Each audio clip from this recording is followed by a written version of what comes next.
The city of Milwaukee, Wisconsin has welcomed the NCAA Division I Ice Hockey Championships with open arms. And tonight, the championship game features the Black Bears of Maine and the Lakers of Lake Superior State.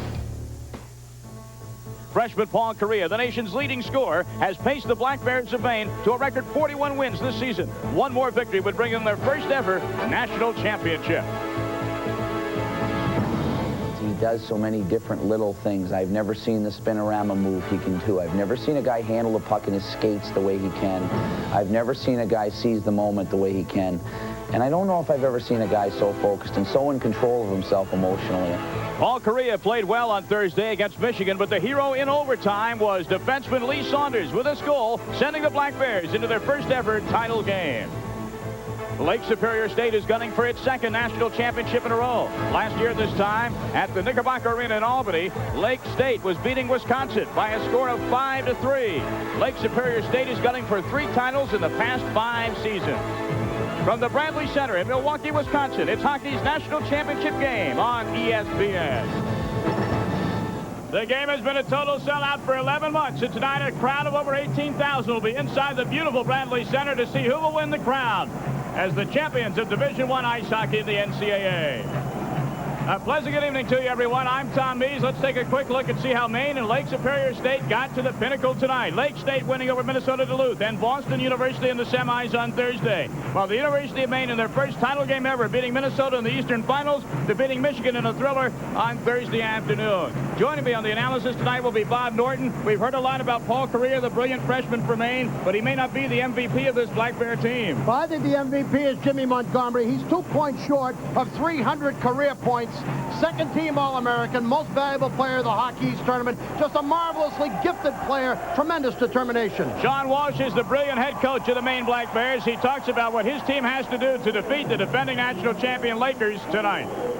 But I think the #1 key is you got to break the computer. They're a computer team, and I say that out of respect to Jeff and the program, because his players buy into his program so well. They make a great commitment to discipline. You've got to break their discipline. And the ways you break the computer, Bob, are very simple. You must shoot the puck all the time, because the computer doesn't know where the rebound's going to go. And the computer doesn't know what's going to happen when you shoot the puck. And you got to fly your weak side winger, because the computer can't handle foot speed. The proud young men from Lake Superior State from Sault Ste. Marie, Michigan. They're called a disciplined team. They don't talk much about scoring, but they have guys who can score. They got the strength in the center position. Brian Ralston leads them. He has 9 goals, 4 assists, 13 points in the playoffs. He's been red hot. 2 goals and assists in the semifinal game. Second team All-American. Jeff Jackson is the head coach of Lake Superior State, gunning for his second national title in a row. He talks about what he has to do to beat Maine tonight. Well, I don't know if you can dictate the way Maine plays. I think what you can do is try to offset what they're trying to do. The biggest thing is just if you give them a lot of space and a lot of time on the ice, if you give them a lot of area to operate, then they're going to have success. And our goal has to be to try to limit the amount of space and time that they have available to them to make great plays. What a matchup. The crowd of 18,000 plus settling in their seats. They set attendance records all week long for this tournament. You've got the Lake Superior State Lakers going for their second national title in a row, Bob. And you've got Maine, #1 all year long with 41 victories, the best record in college hockey. Well, everybody's looking at the style matchups. You got the great defensive team against a team that can play good defense but is spectacular offensively. This is a classic matchup, #1 against #2. One other point about the crowd. A lot of folks from Wisconsin disappointed that the Badgers aren't in the title game, but they appear to be rooting for the Black Bears of Maine. Why do I say that? Well, remember, Lake Superior State eliminated Wisconsin in the title game a year ago, so they can't root for them. Then the Maine pep band plays the Wisconsin fight song. That got the Wisconsin Badgers on their side. I'll tell you, there's a lot of noise to go around for both teams here. Lake Superior has a big contingent. I'm looking for a great hockey game. I think it's one of the best matchups in recent years. Paul Correa, of course, the Hobey Baker Award winner. He's the guy that a lot of people are going to be watching. The freshman, the first freshman to ever win the Hobey Baker Award. 97 points. You talk about creativity on skates. He is it. Well, he leads the country in points, leads the country in assists, leads the country in points per game. You know, he missed 6 games playing for the Canadian national junior team. He's just a gifted player. Simple as that. Also, in goal tonight for Maine, Mike Dunham. And the rotation continues for Sean Walsh. We saw Garth Snow on Thursday. Mike Dunham, who was a backup for the Olympic team for the United States, he'll be in goal tonight. And it'll be interesting to see what develops.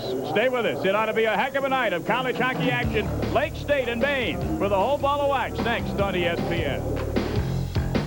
Now McDonald's always has 1 extra value meal for $2.99. Might be this one, this one, this one, or to find out which extra value meal is $2.99, go to your local McDonald's. Because if you want to know, you gotta go. Come on, no food fights. You know McDonald's extra value meals come with golden fries and icy Coca-Cola, right? Good. You know there's now always one on the menu for $2.99. Okay. And you know which extra value meal is $2.99 at your McDonald's. No? Well, if you want to know, you gotta go.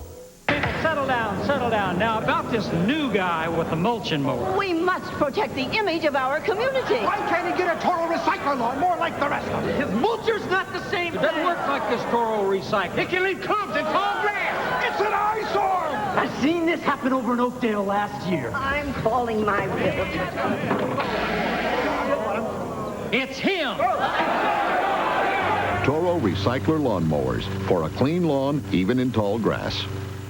People get so emotional. It's the biggest transaction of their life. They look to you for that help, and then you just have to guide them through that process. People don't care how much you know until they know how much you care. Century 21, rated best at selling homes. True Temper's Rhino tools come with rugged fiberglass handles that are impervious to weather, no matter how long you leave them out. So that's where I left that shovel. At the True Temper display where you buy tools. Now wait. Introducing the Polaroid One Step with a sharp new look. You know you make me wanna grab Polaroid, shoot through your hands up, shoot, flip your head back, shoot. Come on now, let's share a smile now. We're all together now. Everybody's jumping now. Grab Polaroid. If you want to pick up the fun, pick up the newly styled Polaroid One Step camera and plenty of film, because when the film runs out, so does the fun. Grab Polaroid, shoot. You know you make me wanna shoot. There's your matchup for the national championship game of college hockey, Lake Superior State and Maine. Let's take a look at the goaltenders tonight. First for the Lakers of Lake State. In the nets, Blaine Locker, CCHA tournament MVP. He's got a 1.25 goals against average in his last 4 games, 13-1-1 in his last 15. And he played very well against BU on Thursday. Now for the Maine Black Bears. First team All-American Mike Dunham out of Inwell, New York, and Canterbury School, 27-1-1 over the last 2 years. 29 saves in a 6-2 win over Minnesota. Arguably the best 2 teams in college hockey about set to face it off to decide the national championship. And you'll see it live next, right here on ESPN. Back to the Bradley Center in just a moment.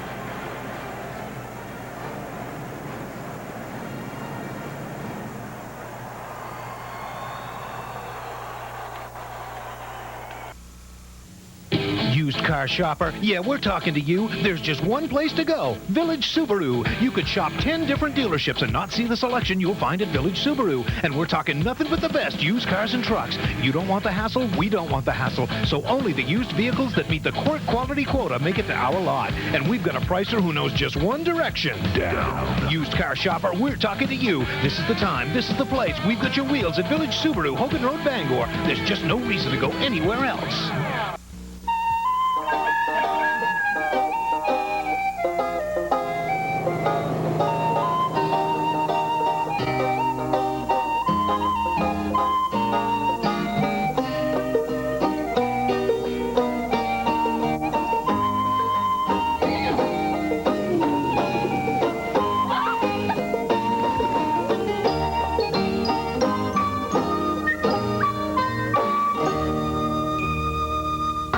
Every day, 13,000 people are switching to AT&T. I is for individual, only from AT&T.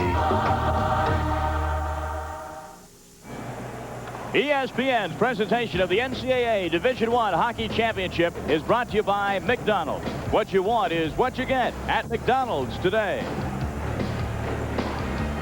And welcome back to the Bradley Center. Tom Mees along with Bob Norton. We're ready to go with the national championship game. Maine and Lake Superior State. The referees are Harry Emian and Rob Hearn. The linesman is Joel Dupree. Both these teams are great first period teams.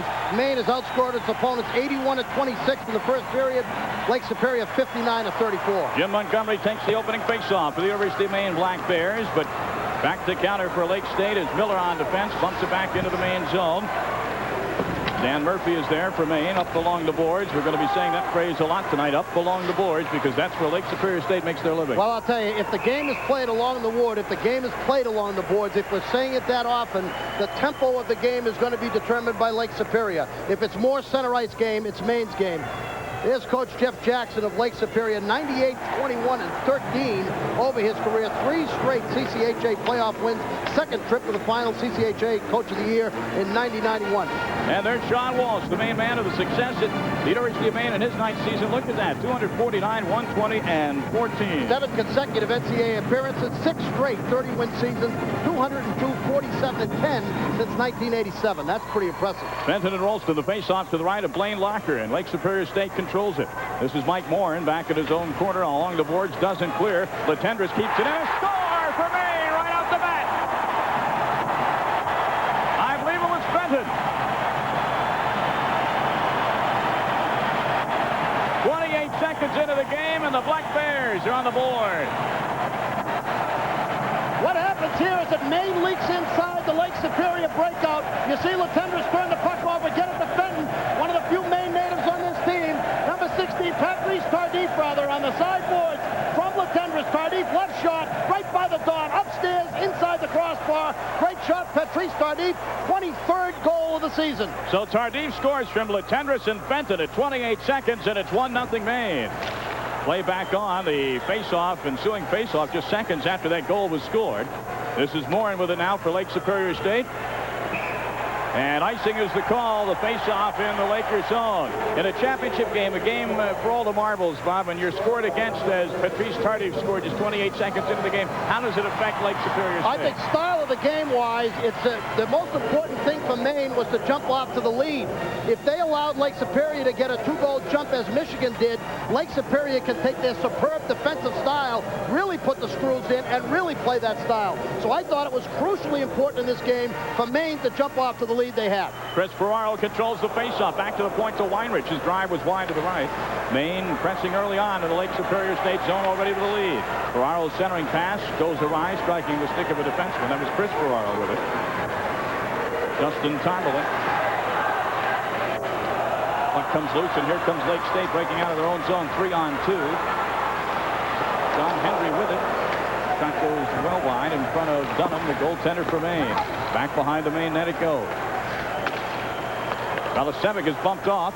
Peter Ferraro comes up with it for Maine. Twin brother Chris Ferraro tries to sweep it out of the zone, and it's clear. With all the talk of Lake Superior's great defense, and they play superb defense, Maine is the best defensive team by far in the East. At center ice, Kent Salpy with it. Leaves it for Lacouture. His drive is about a foot wide. Back the other way.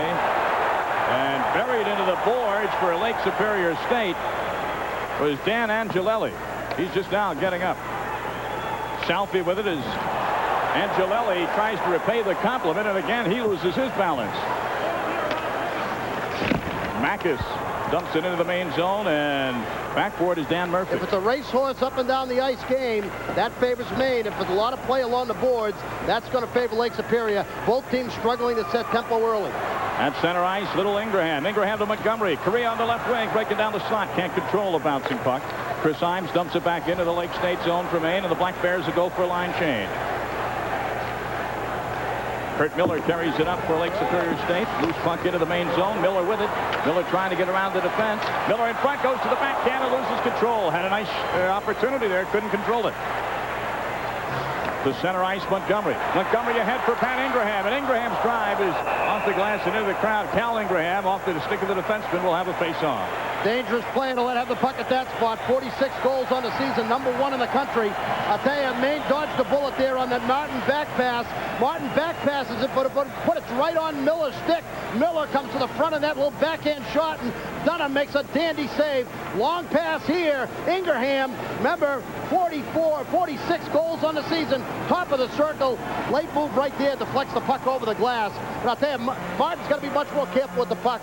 Back pass just inside the line, and Miller, a very alert left winger, picked it off, and Dunham, backup goaltender in the 92 Olympic team, made the stop. Tim Hanley with it for Lake Superior State. Bothered behind his own net, still controls up to Morin. Latendresse with a check on Morin at center ice. This is Patrice Tardif, who scored the only goal of the game. Did it 28 seconds into play, and he'll backhand it into the Lake Superior zone. Morin back for it. Sellout crowd, over 18,000 on hand to see who will be the champion of the NCAA college ice hockey season in Division I. Brian Rolston tries to get around the defense, almost does it for Lake State. Loose puck in the slot. Morin is on it. His pass, though, is intercepted by Peter Ferraro. And now the Black Bears will get a line change. Two teams met once before this season. Great Western freeze-out. Maine won 3-2, but a lot of players missing. Ralston didn't play. Strong was injured, played, but injured. Miller injured. I love that. Great Western freeze-out in Southern California. That's the forum. Two Ferraros didn't play for Maine, so you really can't judge much on that. Justin Tomberlin with a drive off the blocker, Blaine Locker.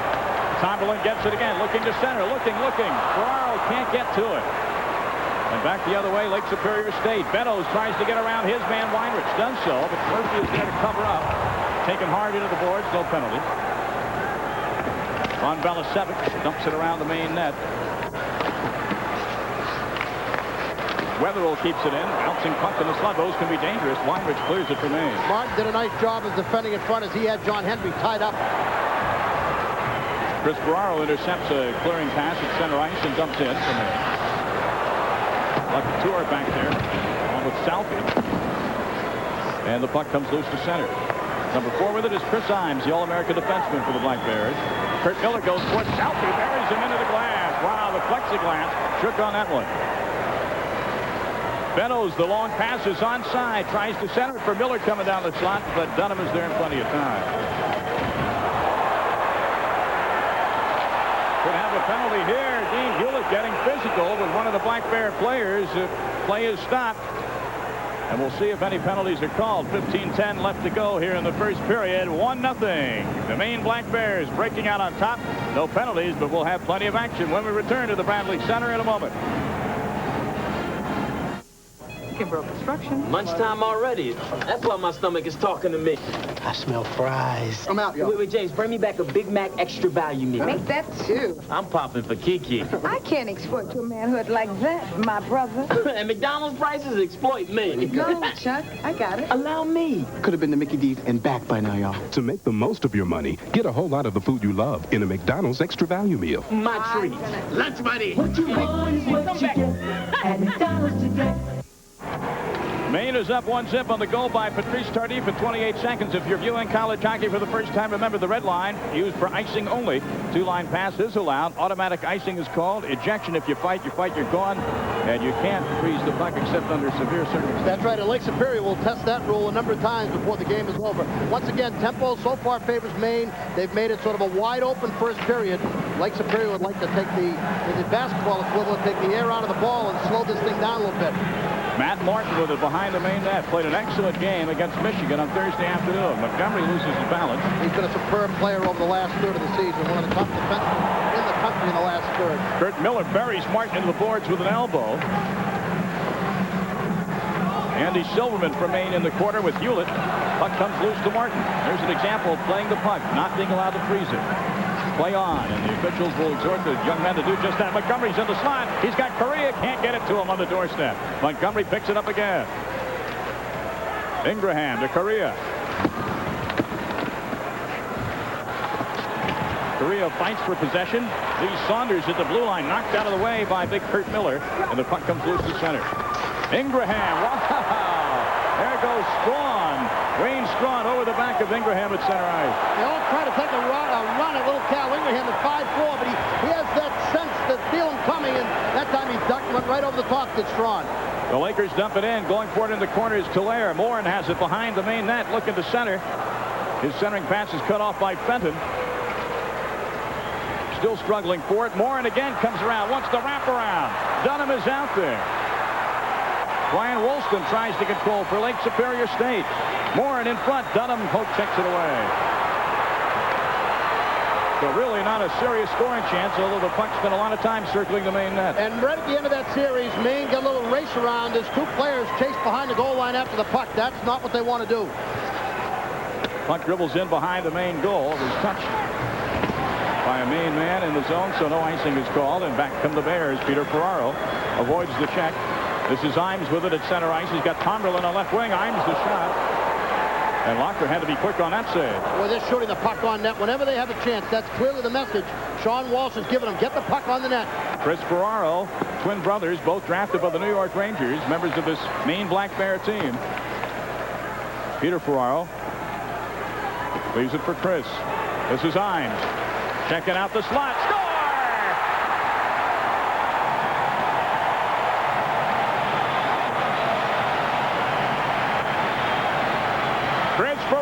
makes it 2-0 Maine on the feed from Chris Himes. Watch this pick by the face-off circle. Ferraro picks the defense. Himes behind. 2 men chase. And then Ferraro comes to the front of the net. Just a great play. Watch this. Ferraro, watch him continue. Shake loose, gets bounced off. Great give and go. Number 15, keep your eye on him. Gets a great feed from Himes. First team All-American out of Birchdale, Minnesota. Chris Himes makes a beautiful pass to Chris Ferraro. Sets up the second Maine goal. I'm going to tell you, they jump out to a lead. They're going to be tough to catch. Himes the nice feed, and Chris Ferraro the goal. Ferraro 5'10", 175 out of Sound Beach, Long Island, New York. Thank you. 7 minutes, 10 seconds of the first period, the time of the goal. So it's 2-0 Maine, and the work cut out for the Lakers, defending national champions. This is Bennos at center ice. He's 1-on-2. Benno's still with it, being bothered by Martin. Martin takes it away. Back at the point, though, Wetherill keeps it in for the Lakers. Balasevic goes for it. And Maine comes up with it. 3-on-2 breaking out. This is Martin with it. Martin takes the shot well wide, and Maine goes for line change. Stephen Barnes shoots it all the way back into the Maine end, and this is Montgomery. Weinrich at center. Ingraham with it. He avoids the check with a nifty spin-around move. Aldridge had him measured up. Well, when you're 5'4", you better learn how to avoid him because you're not going to be able to take too many hits. Here comes Kurt Miller for Lake State. Can't get around Weinrich. Has to pull up. Hewlett reaching for it. All 6 feet 6 inches of him. Smith keeps it in for Lake Superior. Hewlett goes back in the corner, winds it around. And Montgomery for Maine. And here's a breaking Paul Correa. Look out. Centering pass, but Strawn right there to intercept for Lake Superior. He got himself in too deep and really didn't have any choice but to pass that back. By the time he had a play, he had no play but a pass. Himes with it now for Maine, off the boards, intended for Correa. They're trying the long pass to take Lake Superior's forechecking pressure off them. They just don't want to get tied up in the zone against Lake Superior. Timeout on the ice. 11:07 left to go in the first period, and Maine has jumped out on top of Lake Superior 2-0.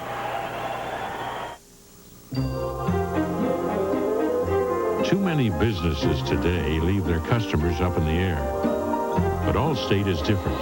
Your Allstate agent's job is to keep you secure for years to come. To stick by you so that you stay with Allstate for your car insurance and home insurance.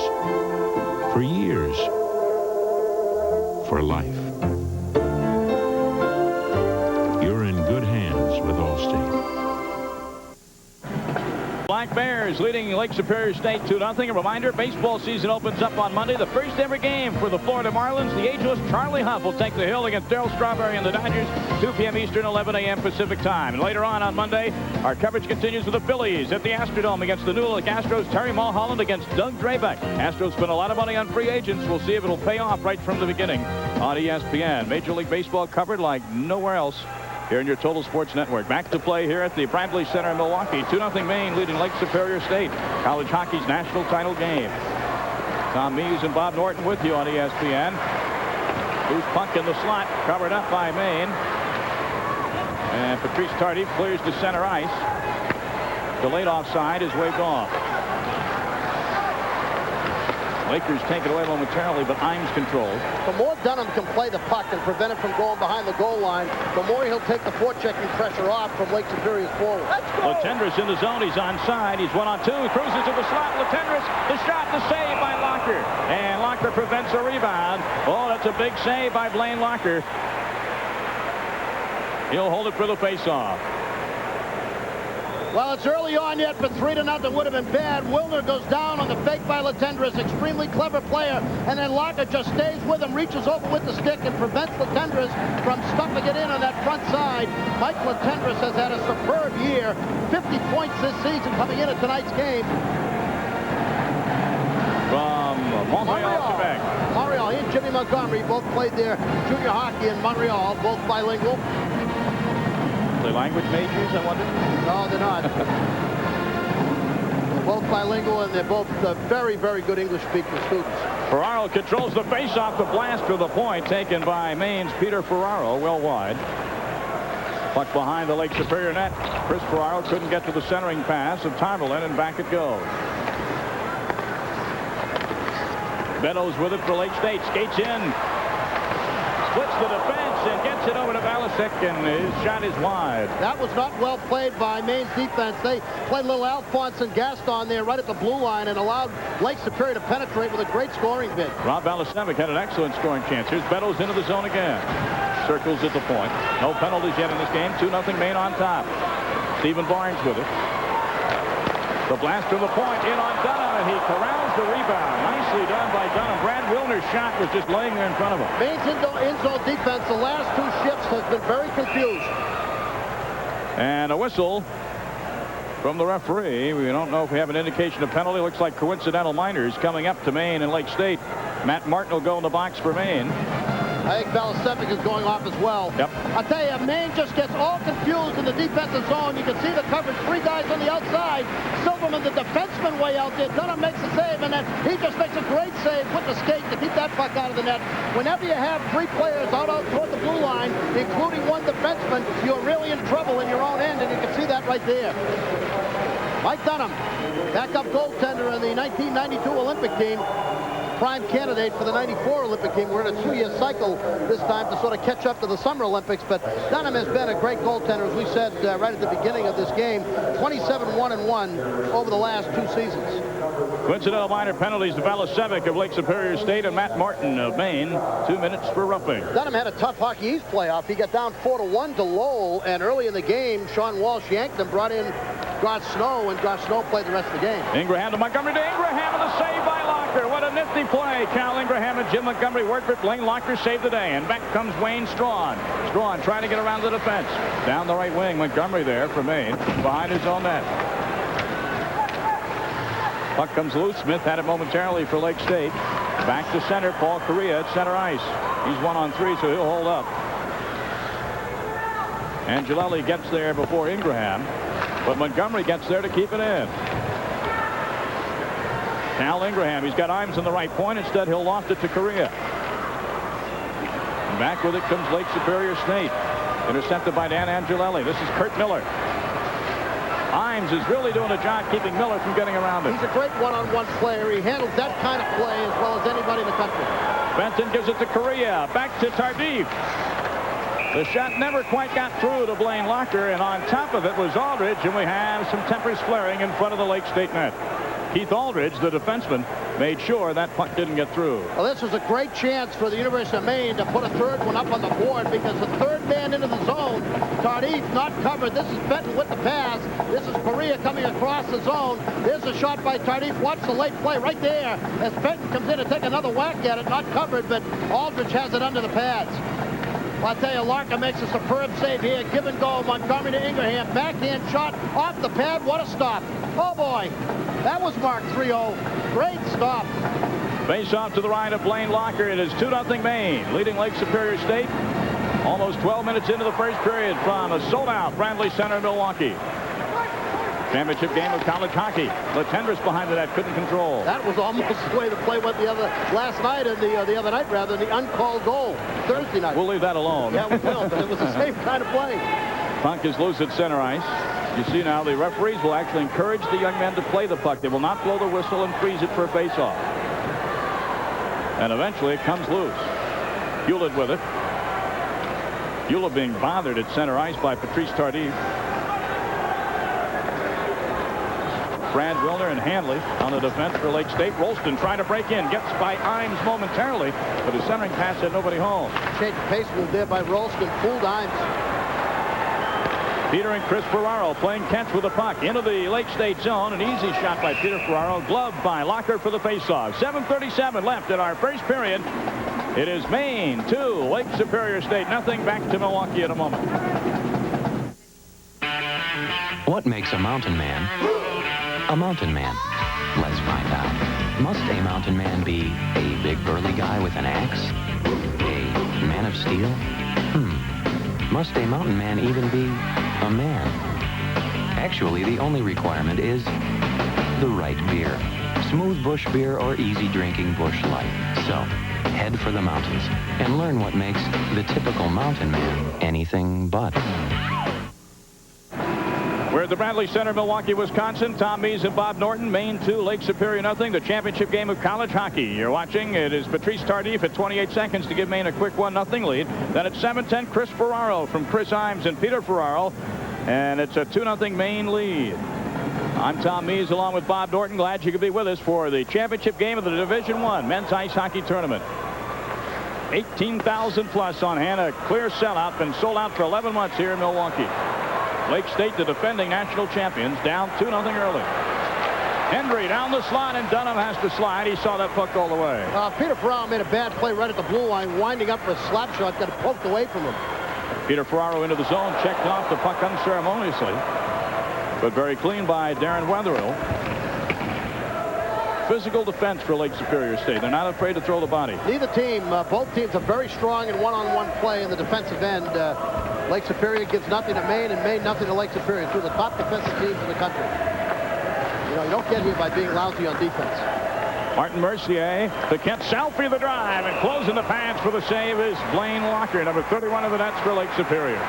Tell you, Kent Southby comes up big in playoff games. He had a great playoff last year. He's had a great playoff so far. Missed a lot of games during the season at the tail end because of a groin injury. But clearly Sean Walsh is saying, fire that puck on net. He goes right for the 5-hole. Locker makes the save. And the best part of that play, in addition to the save, he didn't leave a rebound in front.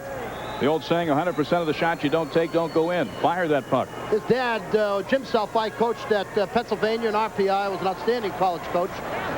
Ben Quakers, that's right. Used to have a pretty good hockey program. Hockey. He brought him to the old ECAC playoffs one year. Sadly, the rink is still there, but the hockey team is no more for the University of Pennsylvania. Locker leaves it behind his own net.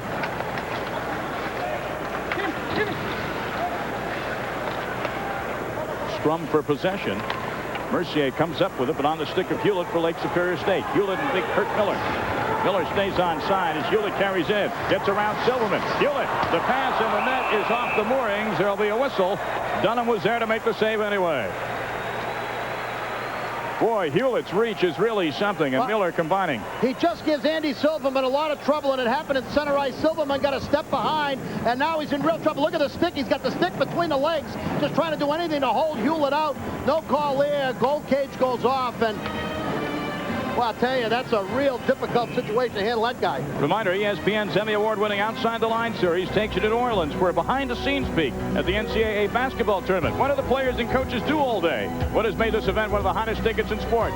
Follow the frenzy from the fans to the movers and shakers outside the lines. Days of Madness, hosted by Bob Lee. That's tomorrow, or Tuesday, I should say. Tuesday at 9 Eastern, 6 Pacific time. Play back on, face off. To the left of Mike Dunham in goal for the Maine Black Bears, leading 2-0. About 14 minutes into play in the first period. Again, the scrum for possession. No whistle for freezing the puck. The officials there to tell the young men to play on, and play on they do. Correa with Ingraham. 2-on-2 into the Lake Superior zone. Ingraham bumped off. Correa gets it. Correa. A lot of room to maneuver. Aldridge trying to hem him in. Correa still has the puck on his stick. Shoots. And Locker got a stick on it. Wow. Number 9, Paul Correa, small, but sometimes the puck looks like it's a magnet. I'll tell you, Keith Aldridge, the freshman out of Bloomfield Hills, Michigan, is a pretty good defender. But to handle this guy one-on-one against the boards, they talk about Lake Superior being great. This is not a big guy. Lake Superior is great along the boards, but this kid can make him miss. He's going to work to the front. Look at him use the body. Look at him use the body, get that shot off, goes far side. Might have had Ingraham open for a little dish off right there, but I thought right at the last moment, Locker got a piece of the elbow on it. Watch it here, pivot back. Now watch the move along the boards. Watch how beautifully he uses the body. Now come to the net, use your body again, get your body between you and the defender. Nice stop, Locker. That thing was ticketed for the top shelf to the stick side of Locker. Freshman Paul Correa, 5'11", 175, soaking wet from North Vancouver, BC. Watching college hockey a long time, never seen anybody have a year like he had. Great player. Benno's with it for Lake Superior State. Valasevic out of the penalty box. Centering pass. Almost connecting there with John Hendry. Hendry loses his balance and a broken stick as well. Somebody's without a stick. That's Tardif of Maine. He slashed the guy. Could have gotten called. Broke his stick on one of the Lake Superior forwards. Puck loose behind the Lake Superior net. Chris Ferraro keeps it in, but right on the stick the other way we go. Stephen Barnes. Beddoes at center ice trying to get around Murphy. Murphy doing a nice job taking Beddoes out of the play. Alasevic behind the net. This is Murphy with it. Peter Ferraro, can he catch up to it in time? No. Yes, he finally does corral it, but Barnes has him checked. Centering pass going home. Whereas BU the other night lost all those wars along the boards, most of them thus far in the first period, Maine is coming away with the puck. Wayne Strawn for Lake State with a full head of steam. Steams into the corner, but loses possession. Strawn gets it back, though, off the stick of Martin. This is Smith breaking in. Strawn got some room to shoot from the slot. Dunham gets a pad down. Rebound, and Dunham covers up. Dunham impressive early on. Well, I'll tell you, he's very good, but that was a bad play by Martin. He had just taken the puck away from Strawn, and he back passed the puck to it right there, exactly where Strawn was. That Strawn's clearly going to be the one that takes it away, trying to clear it out to the point, comes back inside. Watch Dunham here in front of the net. Just a lot of traffic in front. Strawn gets it. Dunham with the pad save. Now it's down in front of him, freezes it with a face-off. That was a very ill-advised pass by Martin. He just should have gone back the other way, gone right around the net. Cardiff with the stick. Wow. Broken stick. See the stick? Told you how he broke his stick. See, on that play, when Martin knows Strawn is right behind him, don't back pass. Fire it around the boards on the side you're going. Back pass just, hey, that's throwing it in the black hole, and you saw what happened as Strawn created a good scoring chance. You take a look at the artwork on the mask of Mike Dunham. Collegians following the lead of their professional counterparts. He was very shaky when he came back in. Remember I said he was lifted by the against Lowell. Then Snow played the second Lowell game hockey's playoffs. Then the first round, the regionals, Dunham came back in shaky in the first period. But from that point on, he was exceptional. Sean Walsh took him off last 30 seconds or so to a standing ovation from the crowd in Worcester. That had to help. Face-off control by the Bears. Chris Ferraro in his own zone. He'll start out from behind his own net. 2-0 Maine, 4:19 left to go in the first period from the Brandley Center in Milwaukee. Strawn back court for Lake State. Strawn 5'10", 185. Really has some jets on those skates when he gets going at center ice. Silverman tying up Big Hewlett behind the Maine net. Strawn battles for it, gets it. Strawn is hit from behind and knocked down. No penalty called. Lake State was looking for one. Loose puck, and this is Correa. Got Tomberlin and Fenton. Correa. Centering pass to Fenton, and he couldn't control it. Locker stays down to make the pad save on the rebound. Boy, if Fenton was able to control that, he had goal number 3 for Maine. Michael Smith in his own zone. Wheels to center. Smith 1-on-4. Not much chance penetrating there. And this is Angelelli. Yeah, I should have just dumped that one in. Too much traffic to get that through.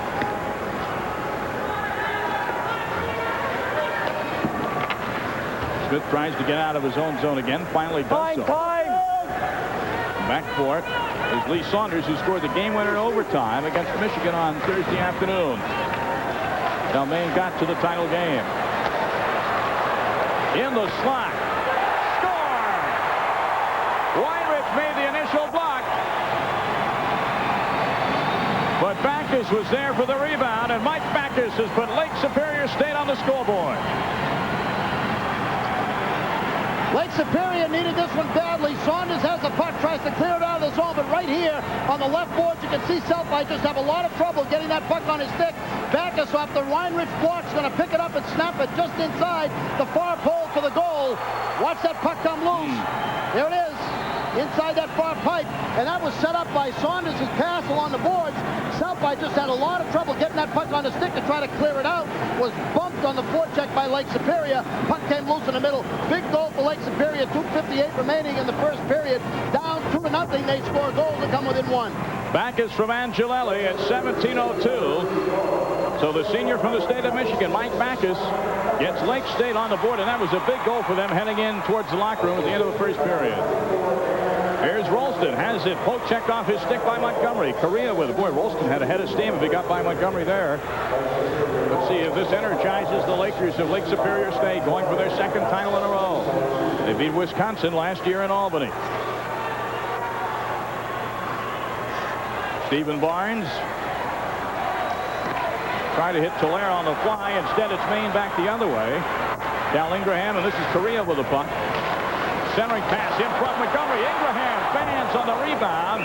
And a whistle for a face-off. 2:13 to go in the first period. And tempers flaring again near the Lake Superior net. 2-1 is our score from the Bradley Center in Milwaukee. A flurry of activity in front of the net. We'll be back for the ensuing face-off in a moment. No lines longer than your flight. No. I can't seem to find your reservation. No incomprehensible contracts. No heater stuck on high in August. No hidden charges. And no lemons. National. No problem. Cal Ingraham leads the country in goals. He's got 46. I bet you he got at least 30 right in this position here. Just can't get the puck on the stick to snap it by. And watch Ralston, number 11, high sticking. They had a choice of penalties there. High stick, cross check, or hitting after the whistle. They chose high sticking. 17:47, the time of the Ralston penalty. So for the next 2 minutes, unless there's a penalty against Maine, the Black Bears on their power play. Great power play. 86 and 270, 32% effectiveness in power play situations. Himes and Saunders on the point for Maine. The Black Bears still keep it in. Patrice Tardif leaving it for Ferraro, but it's clear to center. There you see the power play. What efficient. That's for the season, but for the tournament, it's really been impressive. Closer to 50%. Lake Superior, you see their shorthand effectiveness right there. 17% effectiveness in shorthand situations. 17% of the time scored on. Chris Ferraro down the right wing, looks to center, finds Correa. Great vision of the ice. Gets it over to Montgomery, and a whistle to stop play, and there's a Maine player down. Eric Fenton, the senior out of South Portland, Maine. No penalty has been whistled, just a stoppage in play with 1:23 to go on the Maine power play. Well, for his pain, I think he's going to get called for being in the crease. That's him. He got tripped as he went into the crease, but nonetheless, the trip was missed, but his big body, 6'4", was not missed in the crease. Faceoff comes outside. Eric Fenton out of South Portland, Maine, played his prep hockey at North Yarmouth Academy. Had his best year as a college hockey player this season with 21 goals. Did a lot of work in the offseason to get in shape, got his weight down, and just made much more of a commitment, off-ice commitment, to prepare for the season, and it showed. Well, the face-off outside the Lake Superior State zone. That's a break for the Lakers. Strawn is getting set to take it with little Cal Ingraham. Ingraham wears number 31, but if you look at him from behind, it looks like 21 because half the jersey is always obliterated. You know, the interesting thing about these two teams, they're the two winningest teams in the country in college hockey since 1987. No one has won more college hockey games than Maine and Lake Superior since 1987. Maine 200 and Lake Superior 193. Well, the reason for the extended stoppage in play, you see the clock is out. The scoreboard is working. The score is working, but the actual clock is out. 1:23 is left on the power play for Maine. Now, there were 2 minutes 17 seconds left in the period when the penalty was called on Lake Superior State. And the clock is now thankfully working again. I think somebody sort of leaned over and hit the wrong button. Big crowd from Maine here. I'll tell you, the whole state is tied up in this University of Maine hockey team. And Lake Superior up in the Sioux, great hockey country as well. One of the smallest hockey playing schools in the country, only 3,200 students. But they get involved in their Lakers, I'll tell you that. He opened the Milwaukee paper this morning, and who took out a full-page ad in support of the Maine Black Bears? Stephen King. The author, Stephen King. 1:36 to go in the period, 1:23 to go in the Maine power play, and we're set to face it off. Now, we haven't had anybody thrown out of the face-off circle until now. This is the first time it's happened tonight. It happened a lot on Thursday. The Black Bears have already covered new territory. They've never been this far in the NCAA tournament. Their program, their total athletic program, has never won an NCAA team championship in anything. Peter Ferraro. Cal Ingraham in the corner. That was the same case for Harvard until a few years ago in St. Paul. That's why this is so big for the whole state of Maine. Meanwhile, Lake Superior State, a Division I program since only the late 70s, gunning for their third national championship. Very, very successful. It's an offside call. Offside, yep. Maine really struggling in center zone as Lake Superior is playing very effective shorthand defense. One of the secrets to playing shorthand defense against Maine, really against any team, you have to play good forecheck and good solid center zone defense. If you do that, you can prevent your opponent from setting up. By the time he sets up, you just sort of hold it on and hope your box holds up. But they're playing very effectively. They're also dangerous in shorthand situations. They have 9 shorthanded goals on the season. Face-off controlled by Lake State. Smith gets it back to Keith Aldrich. Aldrich clears the zone easily. 45 seconds left to go. The manpower advantage for the Maine Black Bears, leading 2-1. Montgomery behind his own net. He'll start out up center. Cal Ingraham leaves it for Montgomery. Full head of steam into the Lake Superior State zone, but the back pass is intercepted. And the Lakers clear. 25 seconds left in the power play. Correa loses his balance. And Strawn will control easily for Lake Superior State. Picks a spot, but not out. It's held in by Montgomery. Montgomery to Matt Martin. Let's see if that pays off. 10 seconds left in the Maine power play. Montgomery, the blast, never gets to the goaltender. Ingraham with it. 5 seconds left in the power play. And now the teams are at even strength as Ralston is back on. Matt Martin winds up. Doesn't see Ralston behind him. The period has 8 seconds left. 5 seconds. And that should do it for play here in the first period from the Bradley Center in Milwaukee. The Maine Black Bears jump out on top 2-0. Lake Superior State counters with a goal, and it's 2-1 after 1, Bob. Well, I tell you, it's an outstanding first period. Maine got off to a great start, really determined the tempo of the game, but Lake Superior with a late first period goal right back in it. And we'll be right back in it, too, at the Bradley Center, Milwaukee. College hockey's championship game continues in a moment on ESPN with a score. Maine 2, Lake Superior State 1. You want a truck? At Bean & Concourse, we've got your truck. Bangor's best truck selection, Bangor's best truck deals at Bean & Conquest, Summer Street, Bangor, and the Truck Annex on the Hogan Road. Big truck, little truck, red truck, blue truck, 2x4, 4x4, 2-door, 5-door, short truck, extend truck, plow truck, wild truck. Bumper to bumper, Bean & Conquest trucks would reach over a mile. Buy where the big boys buy at Bean & Conquest, Summer Street, and the Truck Annex on the Hogan Road, where we did a deal. Tired of bouncing back and forth between financial advisors? It's time you discovered what a solid banking relationship should be. Union Trust. Our financial experts don't play games.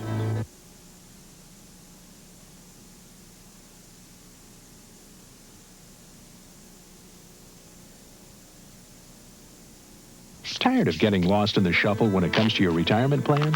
It's time you got the direct expert advice you need. Union Trust. Our financial experts don't play games.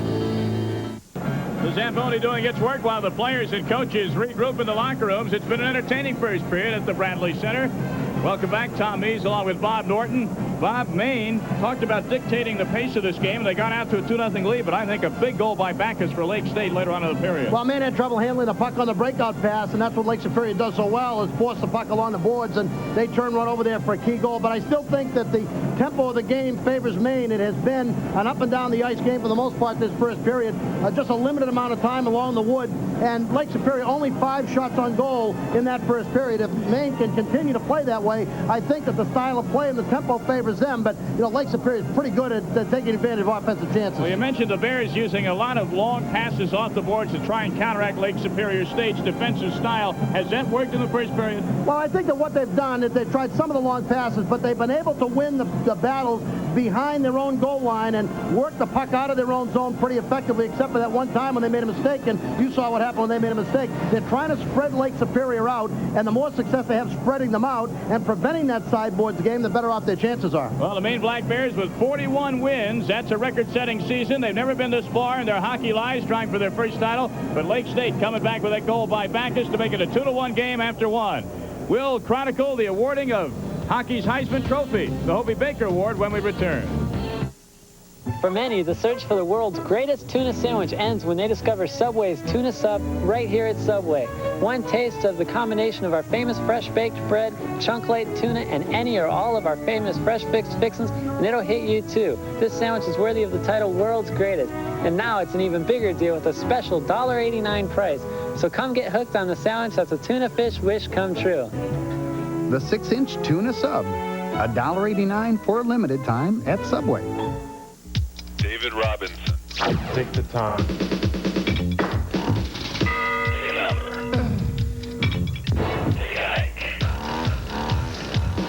Take it deep. Take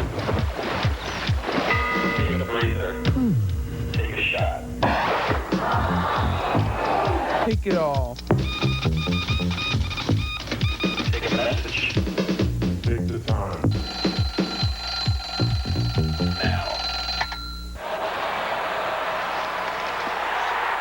The game of hockey requires hard work. But you need to work even harder to succeed in life. Life is no game. Make smart decisions. Don't use drugs. If you or someone you know needs help or information concerning drug abuse, call this toll-free number, 1-800-662-HELP. This message provided by the NCAA. Action is the goal, and the St. Paul Civics will be the place to find it at the 1994 NCAA Division I Ice Hockey Championship, March 31st and April 2nd, 1994. For ticket information, call 612-624-8080. That's 612-624-8080. At the Bradley Center in Milwaukee, there's our score after one period of a very competitive hockey game for the national championship. Maine out on top early, but leading by only a goal, 2-1 as they go to the break. You know, college football has a lot of publicity surrounding its Heisman Trophy. Well, the same publicity surrounds college hockey for its version of the Heisman Trophy, the Hobey Baker Award. This year, the award was announced on Friday before the championship game. That announcement made yesterday here in Milwaukee by a spokesman for the Decathlon Club of Minneapolis. It is my opportunity for the 1993 winner of the Hobey Baker Award from the University of Maine, Paul Correa. Maine's Paul Correa making Hobey Baker history, becoming the first freshman to ever win the award. 25 goals, 72 assists for 97 points this year for the youngster out of North Vancouver, British Columbia. Correa won the award on Friday and afterwards was humble in victory. At the start of the season, I never dreamed that this would come true. It was a great honor just to be nominated for the award along with all the 9 other nominees. To win it, I never expected it. As far as my future dreams and aspirations, I'd really love to play in the Olympics. I'd love to represent my country in the Olympic Games. That's been a dream ever since I started playing hockey. After that, like any other Canadian, I'd love to play in the NHL. Paul is a cerebral offensive presence that the world of college hockey probably hasn't seen, at least in my years. He's just got a way of knowing where everybody is on the ice. What makes him special to a good team is his humility, is his team mentality. Paul is an amazingly focused young man. Here we are today, the day as I speak to you before the game, the national championship game, and more than any one player, Paul Correa stared in my eyes for the entire practice session when I was explaining things. And I think that more than anything tells you about Paul Correa's focus. Correa's had a very special relationship with senior line mate Jim Montgomery. Montgomery's the all-time leading scorer in Maine hockey history, also a Hobey Baker finalist. But he leaves no doubt that Correa was the one to win the award. Jimmy and I have been terrific friends the whole year. He's sort of taken me in as you know, he's my big brother kind of thing, and off the ice he's helped me with my schooling and just getting acclimated with college life, you know, the dorm situation and the atmosphere in college. You think of the Hobey Baker Award and you think of the legend, the myth of the man Hobey Baker. I think Paul Correa fills those shoes. I mean, I think he's a legend playing out there on the ice and playing a game of hockey. As far as that comment goes, I think that's a bit exaggerated, and I don't know where he got that from, but like I said, it just means so much to me that he was there with me. So Paul Correa joins an impressive list of Hobey Baker winners. He wins it here in '93. Remember Scott Pellerin, also of Maine last year. He's down the NHL with the New Jersey Devils. David Emma of BC, Kip Miller of Michigan State, Lane McDonald of Harvard, and Rob Stauber won it when he was at Minnesota. Tony Herkis out of North Dakota. Scott Fusco of Harvard. Bill Watson, Tom Curvers, and Mark Fusco. So an esteemed list of Hobie Baker Award winners. The newest one, Paul Correa out of the University of Maine. Up next for him, probably playing for the Canadian Olympic team next year. The Maine Black Bears lead the Lakers of Lake Superior State 2-1 our score after one. We'll take a look at the highlights of the scoring summary when we return to the Bradley Center for hockey's national championship coverage on ESPN. Lisa's great, but there's something about Sharon. Sharon's okay, but Lisa, whew, what a knockout. Why is the grass always greener on the other side? You lucky dog. Lucky dog. Why ask why? Try a less filling beer with a lot more taste. Bud Dry. It's one thing. Nice. That's beyond question. Now wait. Introducing the Polaroid One Step with a sharp new look. No, you make me wanna grab Polaroid, shoot, throw your hands up, shoot, flip your head back, shoot. Come on now, shoot, make sure I smile now. Shoot, we're all together now.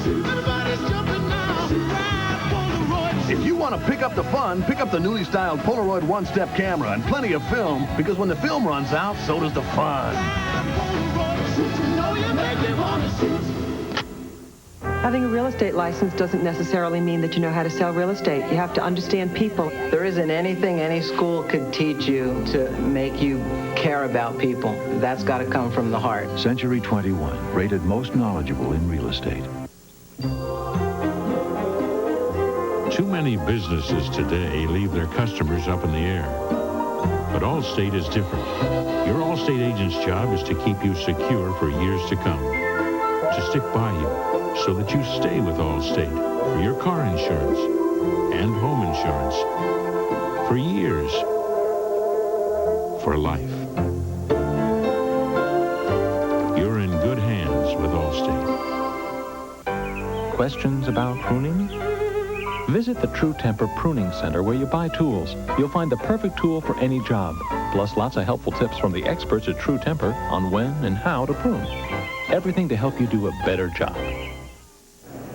We're just about set for the start of the second period. Hockey's national championship game. The Maine Bears looking for their first ever title, leading Lake Superior State 2-1. Tom Mees along with Bob Norton. And Bob, Maine stunned everybody in this crowd by getting on the board inside of 30 seconds. That was an excellent forechecking play. They got the puck behind the goal line, worked it out to the sideboards, and Patrice Tardif, watch it, the puck is going to come behind the line, and Fenton's going to just sort of kick it over. But Tardif, 16, great forechecking effort right there. And then Latendra sneaks inside of Ralston. Tardif with the shot, his 23rd goal of the season. Tardif at 28 seconds. Latendris the lone assist on that goal. And then a few minutes later, the Maine Black Bears made it 2-0. That's a great pick on the inside. It's Ferraro right there, 15 to Imes. Ferraro continued to the net. Give and go from Imes. Imes behind the goal line finds Ferraro, and Ferraro chips in his 25th at 7:10. And Chris Ferraro from Imes and Peter Ferraro made it 2-0. And then later on in the first period, Lake Superior State got a much-needed boost. Saunders rolls around. Look at South by have trouble on the board. Just can't find the puck. Great forechecking pressure by Lake Superior. Weinrich blocks the shot, but Backus comes in, picks up the loose puck, and pops it by. From Angelelli and Ness, the goal, Mike Backus at 17:02. And Maine leads by a score of 2-1. Paul Correa also showed us a bit of his artistry in the first period. Well, I'll tell you, and also Lake Superior shows some excellent back-checking here as Correa comes down the left side. He's looking for Montgomery all the way, fakes a shot, back to Montgomery, but look at the superb back-checking by Lake Superior as they come back and pick off that centering pass. We always talk about how goaltending is big at any level of hockey in the big games. Goaltending will be the #1 factor. Anything to choose between Locker and Dunham in the first period? Not so far. They both played superbly. We saw Locker play great the other night, and I've seen Dunham play superbly all year long. Adjustments. You expect anything from Lake Superior State? I think they got to try to get the puck more along the wood, play it more along the boards. It's much too open for them this first period. They need to slow the pace down in the game, sort of take the air out of the ball this period because Maine has the puck too much. The buzz going around the sellout crowd here again at the Bradley Center, anticipating the entrance of Maine and Lake Superior State for the second period. We'll get it on here on ESPN. We'll be back to Milwaukee in a moment.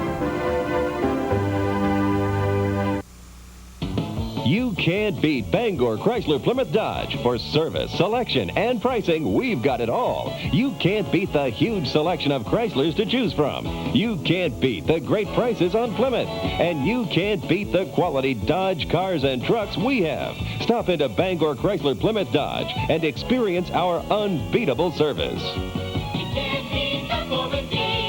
Bangor Chrysler Plymouth Dodge, Hogan Road, Bangor. You can't beat that.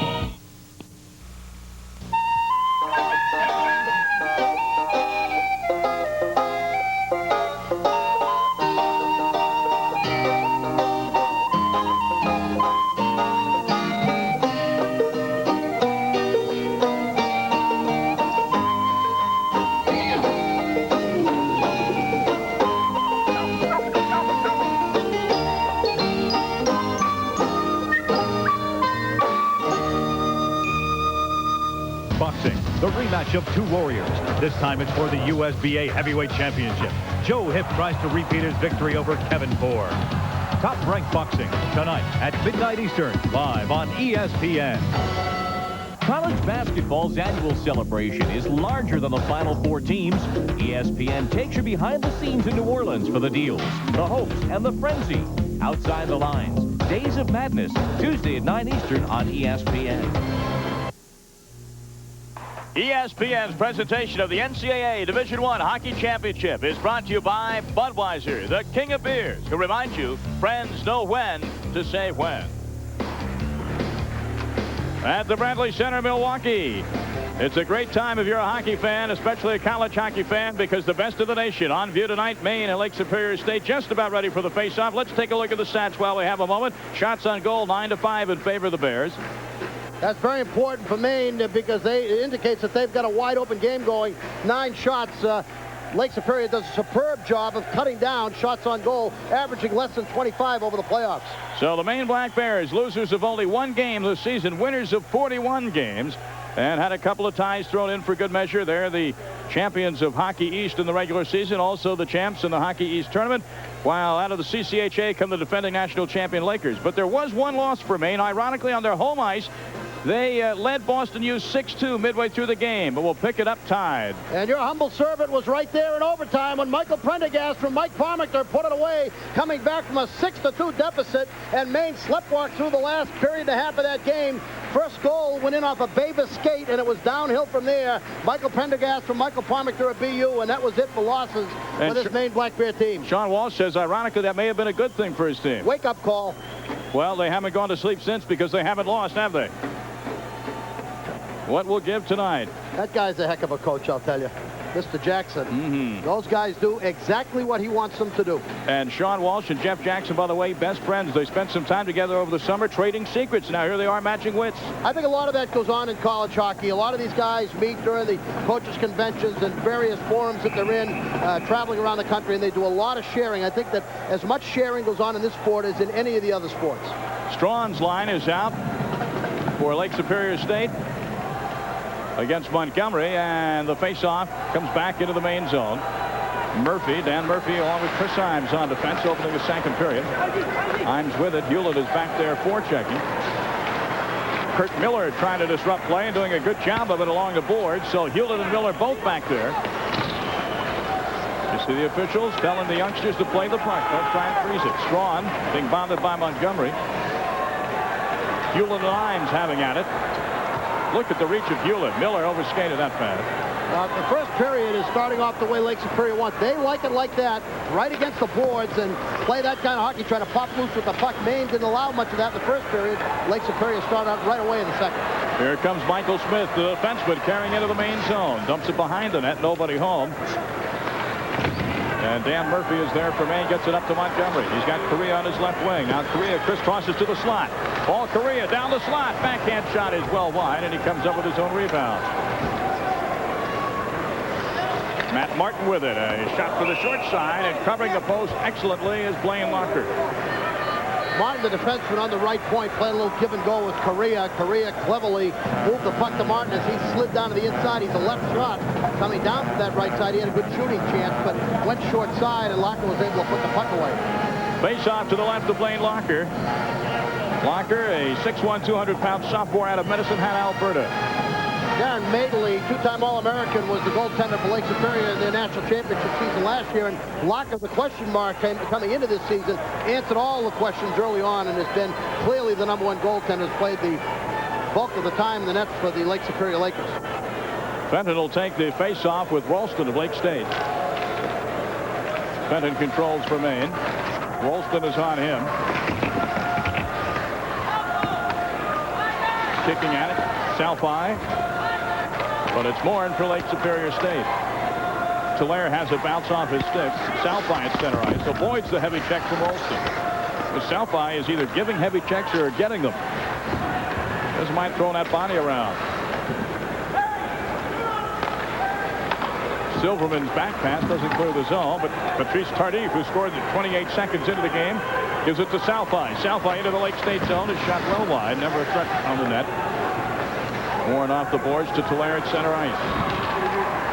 This is Brian Ralston trying to get around Saunders. Ralston with the elbow to the head. Saunders bodies him off the puck. Well, Saunders had the stick to the middle, so it was sort of an even match. No harm, no foul. Tulare intercepts the clearing pass and almost puts it in the net. Wow, that guy by Dunham. He didn't know where it was. Just trickled wide. I'll tell you, talk about a pass into the black hole. This is a pass into the black hole. Exactly what Maine does not want to do as Tulare picks his puck up at the top of the circle. Outstanding freshman goal scorer for the Lake Superior Lakers, and he just picks that puck up, intercepts it, and puts it away. You can't let him have the puck. Freshman with 27 goals. Saunders with the pass. Tulare with the steal. Oh, me, oh, my. Right off the pole. Oh. I thought the shooter was going for the old 6-hole there. Tulare, I thought he was going for the gut, but that hit off the side of the leg pad and almost went in the net. Can't even call that a clanger. That's sort of a clunker. Off the pole and left. Dave Locouture, pair of 14s. Locouture will go for the face-off with Clayton Bennos to the right of Dunham. I tell you, Saunders is going to get a talking to over on the bench. You cannot pass the puck like that.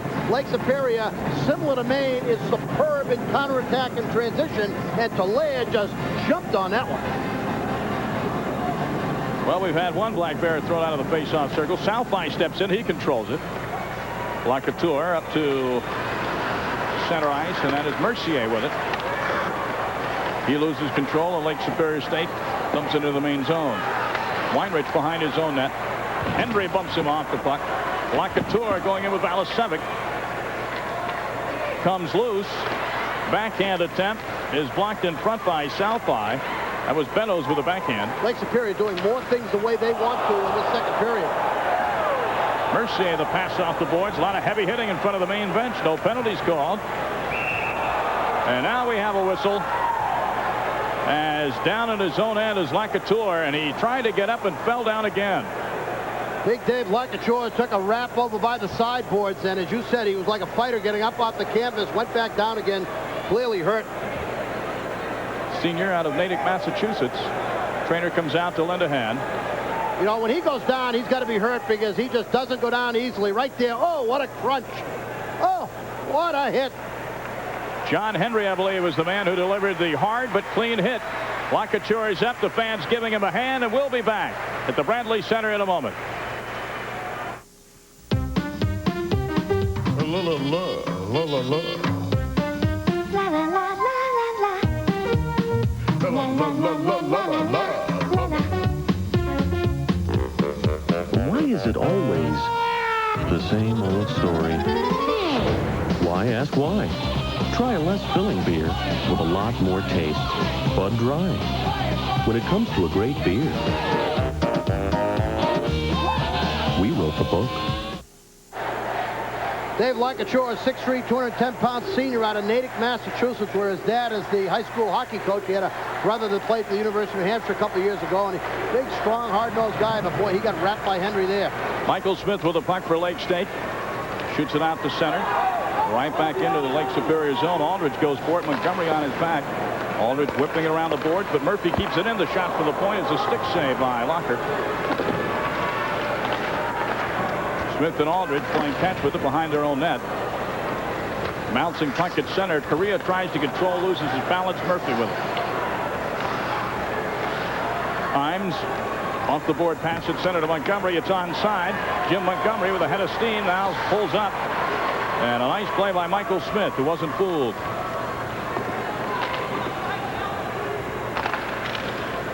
Puck in and out of the Lake Superior zone. Keith Aldridge. Long pass off the boards intended for Strawn. Hopped over his stick.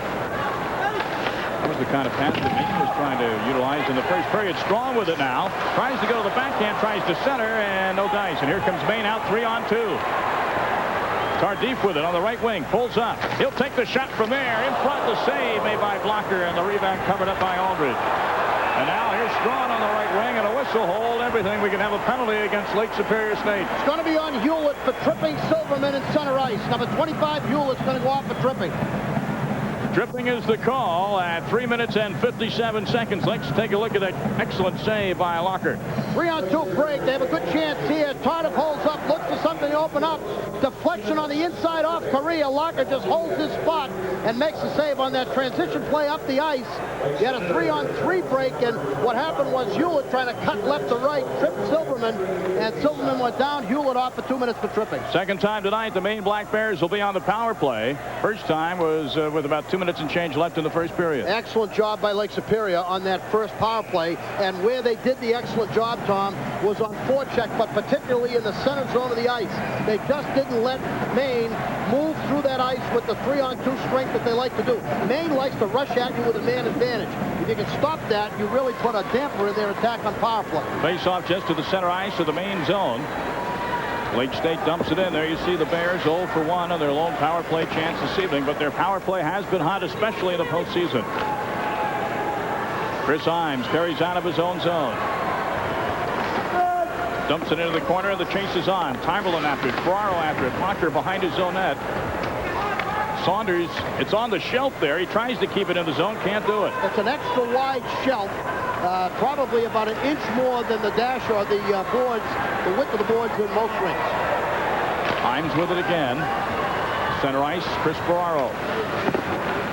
The dump and the chase is on. Timberland goes for it for Maine, controls it momentarily.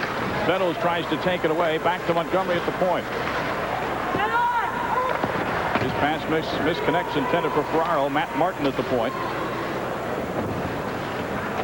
Minute left to go in the Maine power play. Not a shot on goal as yet. In front now, a quick one is wide. Wow, set up in the face-off circle there for the Black Bears with Patrice Tardif already has a goal tonight. Puck is kept in the zone on a sweep check by Martin. Fighting for possession along the boards. Valuable time ticking off on the Maine power play. Chris Ferraro, his centering pass in the slot, taken away by Balasevic. Nice play. That's where Lake State is so expert killing off the penalties. They tie you up along the boards. They really don't care if they get possession. They just rag time off the clock. And they ragged a lot of time off the clock. 20 seconds left in the man advantage for Maine.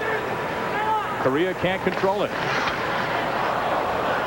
Martin, there's a loose glove on the ice. Been there for some time. Over the stick of Correa, Ingraham. 8 seconds left in the man advantage for Maine. Montgomery cruising in. Looking for a centering pass. Can't get it. Penalty is now over. Montgomery's pass to Ingraham. Back pass in front, and having to be quick as Locker went off his own man in front of him. Went off Smith right in front of the net. Back the other way, Brian Rolston tries to get around Martin. Martin bodies him off. Hewlett and Strawn is taken down. A penalty will be called on the Black Bears of Maine. As Wayne Strawn was sent sprawling into the boards, and Lake State will have their first power play opportunity of the night.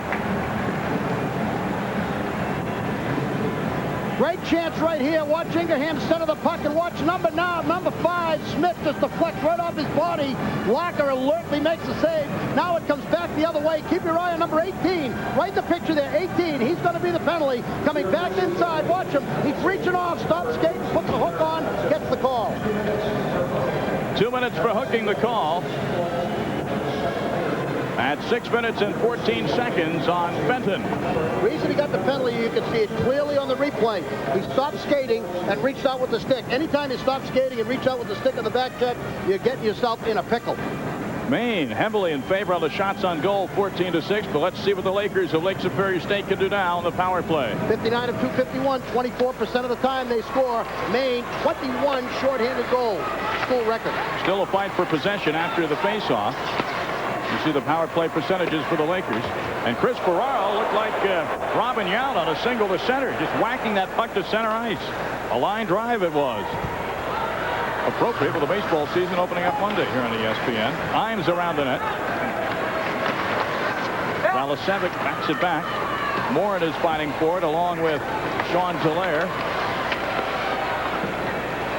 And Valasevic has it bounce over his stick. Minute 20 left to go on the Laker power play.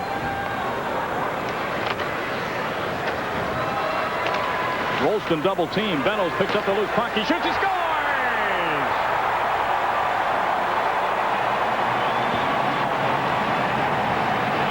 Clayton Beddoes, the junior from Bentley, Alberta, has tied it up for the defending champions. Deflection off the main stick inside the zone. Watch Rolston, number 11. He's going to carry the puck to the zone. It's going to be poke checked away. Almost cleared, but right onto Beddoes' stick. Beddoes just outside the circle. Fires one, beats Dunham inside post. Watch it right here. Can almost get out. Almost get out. Don't count from the top of the circle. Beddoes with the goal. But Clayton Beddoes, his 18th goal of the season. Third on power play. So the Lakers of Lake Superior State come back to tie it up on the power play. Time of the goal, 7 minutes and 1 second. A 2-2 hockey game.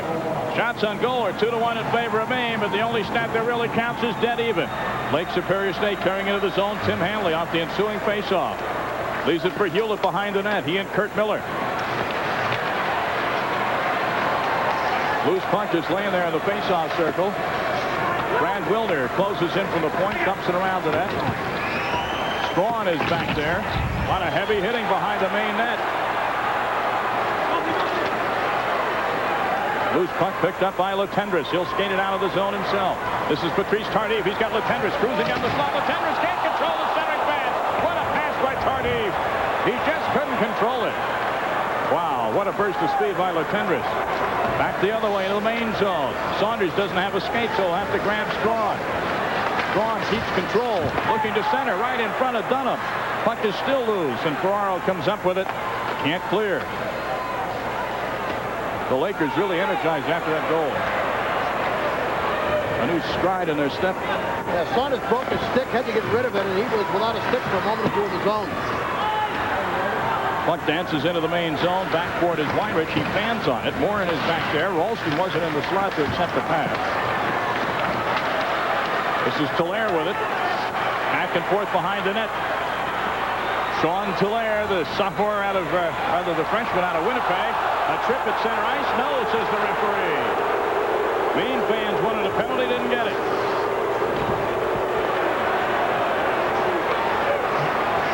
Play on as Keith Aldridge brings it up for Lake State. 2-2 hockey game here at the Bradley Center in Milwaukee. Rolston. Snap drive from the slot is wide. Rolston had 2 goals in the win over Boston University on Thursday night.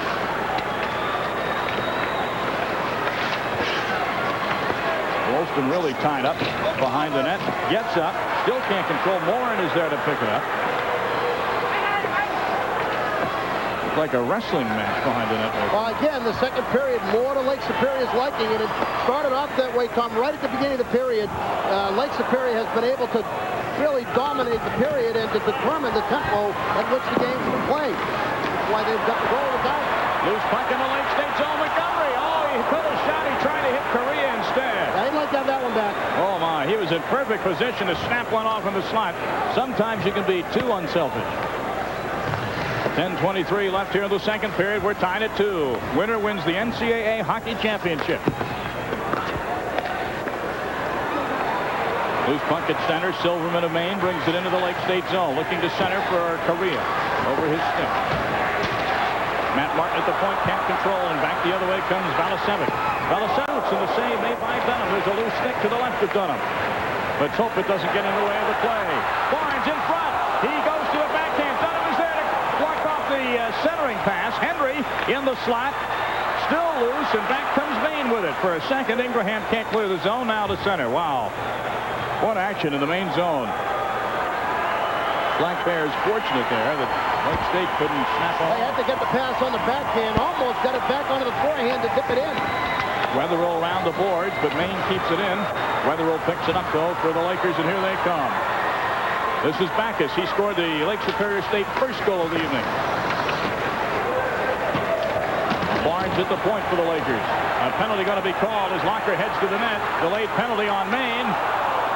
Arm is still up by the referee, and Maine hasn't touched it yet. Finally, Salfai will get it out. He's buried into the boards. He thinks he got an elbow, and sticks go up. Remember, you fight in this game, you're out, so you're not going to see anybody drop the gloves.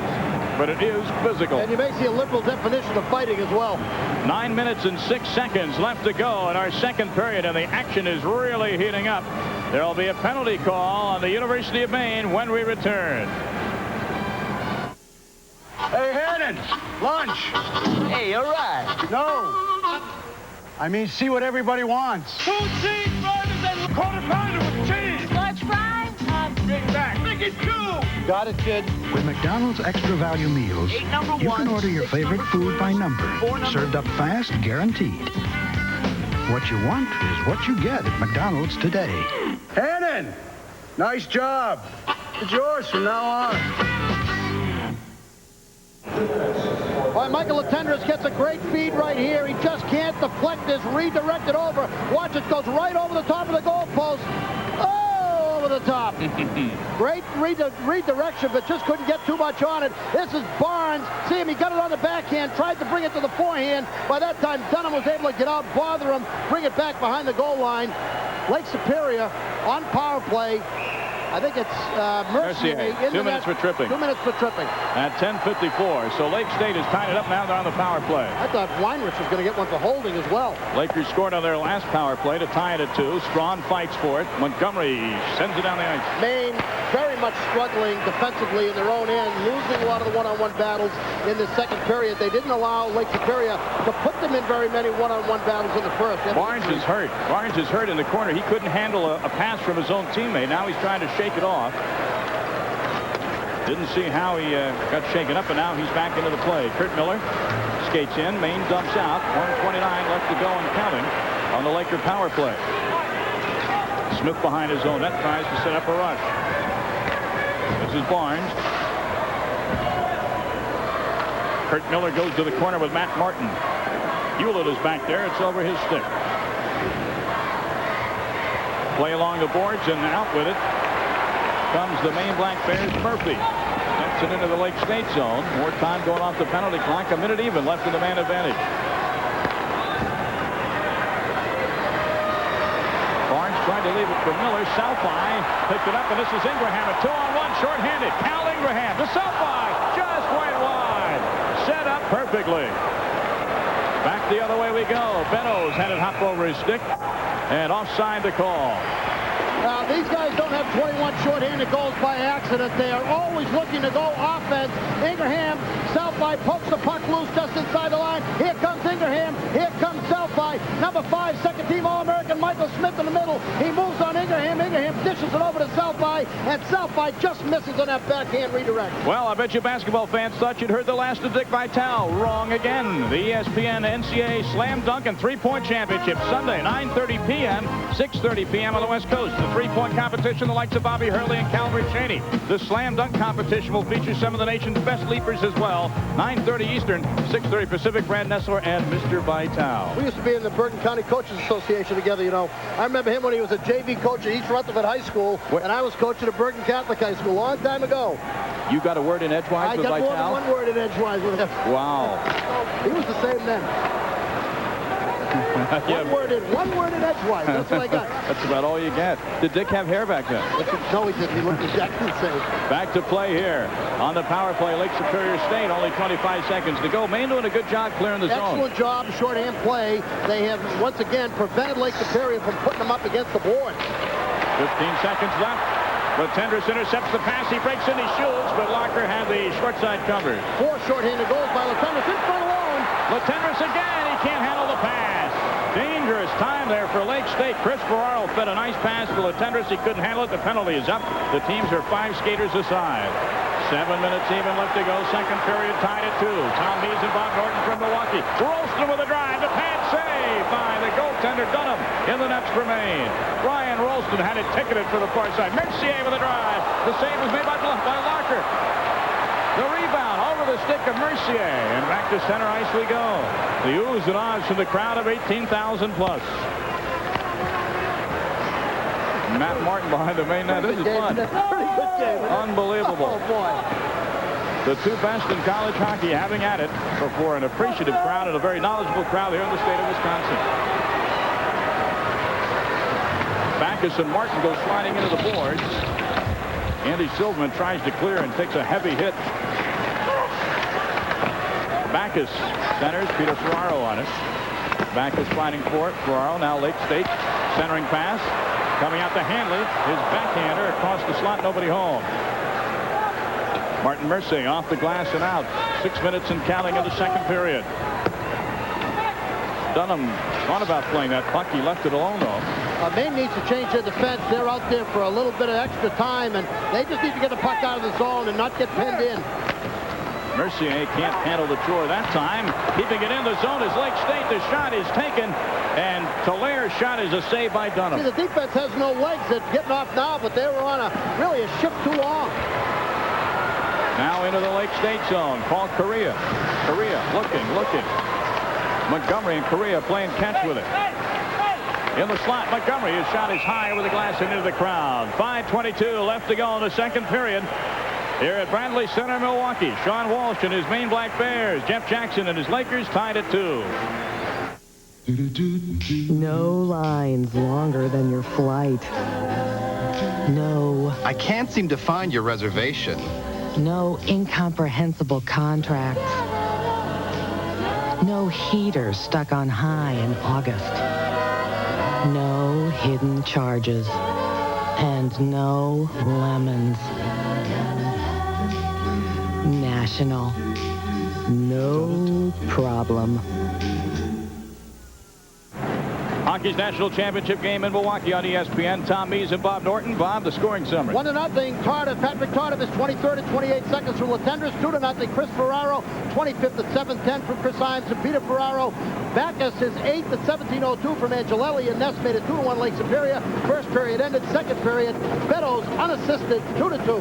And that was a power play goal by Clayton Beddoes. Yep. Face off to the left of Blaine Locker in the Lake Superior net. Championship of college hockey on the line. The #1 team of the nation, Maine, against the defending champion Lake Superior State Lakers. This is Hewlett with her at center ice for Lake State. Dumps it in and Dunham has to play it. Saunders goes back for it for Maine. All Korea hasn't been heard from all that much in the game tonight. Had one exciting rush, but that's been about it as far as individual effort from the Hobey Baker Award winner. You can be sure that the Lakers are going to pay special attention to Korea. Weinrich picks up a loose puck at center for Maine into the zone. Is he going to pass or shoot? He tried to leave it for Montgomery. Korea keeps it in. Skates along the boards. Into the slot, but the Lakers are there to take care of it. Hewlett wheels around. Passes it to Maine Murphy, and the defensive pairing on the ice for Lake State.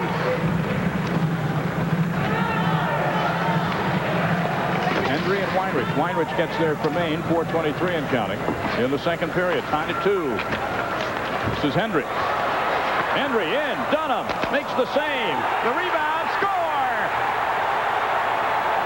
John Hendry, I believe, will get credit for the goal. The referee right there pointing to the net. It got by Dunham on the rebound.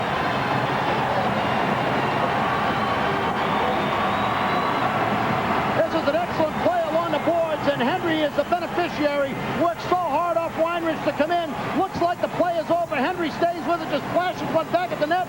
Sneaks inside the pad of Dunham for the goal. Watch it again. It's just going to sneak inside the pad. There's a save. He's just going to stay with it. Stay with it. Look at the glove. Little spot there with the glove. That's where it goes. Off the glove and in the net. That was an excellent play by Lake Superior because they kept the puck alive off the top of the board. On the other hand, is that a weak goal by Dunham? You know, the kid, it was a rebound play. The guys down and out after making the original save. Tough to make that second one.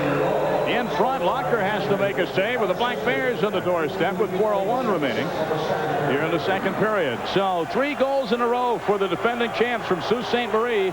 There's Henry, the senior from Mississauga, Ontario. That's just a good individual effort. He's made the original save. He's down. Puck comes. He doesn't know where the puck is. Puck comes off of Henry's stick, and then it just sneaks inside the pole. Better question, rather than is it the goalie's fault, how does he get a second shot? Weinrich in that play can't let him have a second shot. The face-off to the right of Blaine Locker. Maine controls it for the moment, but Belicevic takes it away for Lake State.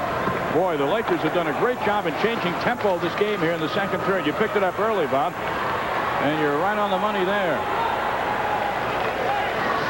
Latendresse is covered in the slot by Wilner, so the centering pass goes awry for Maine. Belicevic dumps it in the Maine zone. Henry, the hero of the moment for the Lakers. Ian Imes behind the net. Fenton comes away with it. 17-12 the shots on goal now. Maine at one time had a 2-to-1 advantage. 2-to-1 ratio in shots on goal. Angelelli dumps it back in the Maine zone. Okay, Lake Superior right now has Maine tired out. Murphy along the boards. Tomberlin didn't want to get caught up ice, so he let it alone. Peter Ferraro. Well, the Bears expending a lot of energy just trying to get the puck out of their own zone. This is exactly what we talked about earlier in the period. This is where they don't want to be. The first period, they weren't here very often. The second period, they spent most of the period along the wood. Enforcing the will. Whoever does it better, everyone thought would win the game. Maine did it better in the first period. Lake State has done it better in the second. That's why they lead it 3-2. We'll have a face-off with 2:44 to go in the second period. Back to Milwaukee's sold-out Bradley Center in a moment. Communication is not crucial to our business. It is our business. I have a pet peeve about people who don't return phone calls. So if you don't hear from me, you can rest assured I'm probably dead. Century 21, rated best at selling homes. True Temper's Rhino tools come with rugged fiberglass handles that are impervious to weather, no matter how long you leave them out. So that's where I left that shovel. At the True Temper display where you buy tools. Back at the hockey's national title game on ESPN, the NCAA championship, Lake Superior State trying for 2 titles in a row with the lead. Hey, baseball season opens up Monday. The first ever game for the Florida Marlins. We'll have it from Joe Robbie Stadium with the Dodgers at 2 Eastern time. And the Phillies, picked by some to win the National League East. Can you believe it? They'll take on Doug Graybeck and the Astros at 7:30 Eastern. Baseball like nowhere else here on ESPN. My former student opens up for the Cardinals, Bobby Tewksbury, starting pitcher. Hey, he's a fine one. You taught him well, Bob. Well, I didn't teach him anything. I'm Tom Mees along with Bob Norton. We're in the Bradley Center, sold out, better than 18,000 in Milwaukee for NCAA Division I Ice Hockey Championship. Lake Superior State, the defending champions, leading the University of Maine 3-2. Glad you could be with us this Saturday night from Milwaukee. It's been a great tournament, attendance record set throughout the week, and what a way to wind up. Puck loose at center. Lake Superior State in the blue and gold and white trim. The University of Maine, the #1 team of the nation in their blue and white uniforms, the white jerseys. This is Peter Ferraro dumping it into the Lake State zone. Blaine Locker, the sophomore goaltender for Lake State, leaves it for his defenseman, Michael Smith. Morin carries it into the Maine zone, 1-on-3. Matt Martin has to go over to cut him off along the boards. Okay, Maine needs the period break. They just have no legs right now. They're a tired hockey team. Lake State can do that too. They can tire you out. That's why you can't get in that style of game. You know, and they knew that going in, and Lake Superior just dominated it and made them do it this period. Peter Ferraro cuts to the slot, leaves it for his twin brother Chris. His pass is knocked down by Miller, and out the center ice it goes. That was an ill-advised place to put that puck. That should have been much further inside, much deeper in the zone. And Southeye dumps it into the Lake State zone momentarily as Michael Smith is right there to pick it up. Minute and a half to go. Imes behind the main net. Centering pass in front, score! Wayne Strawn. That could be a crusher with 1:18 left in the second period.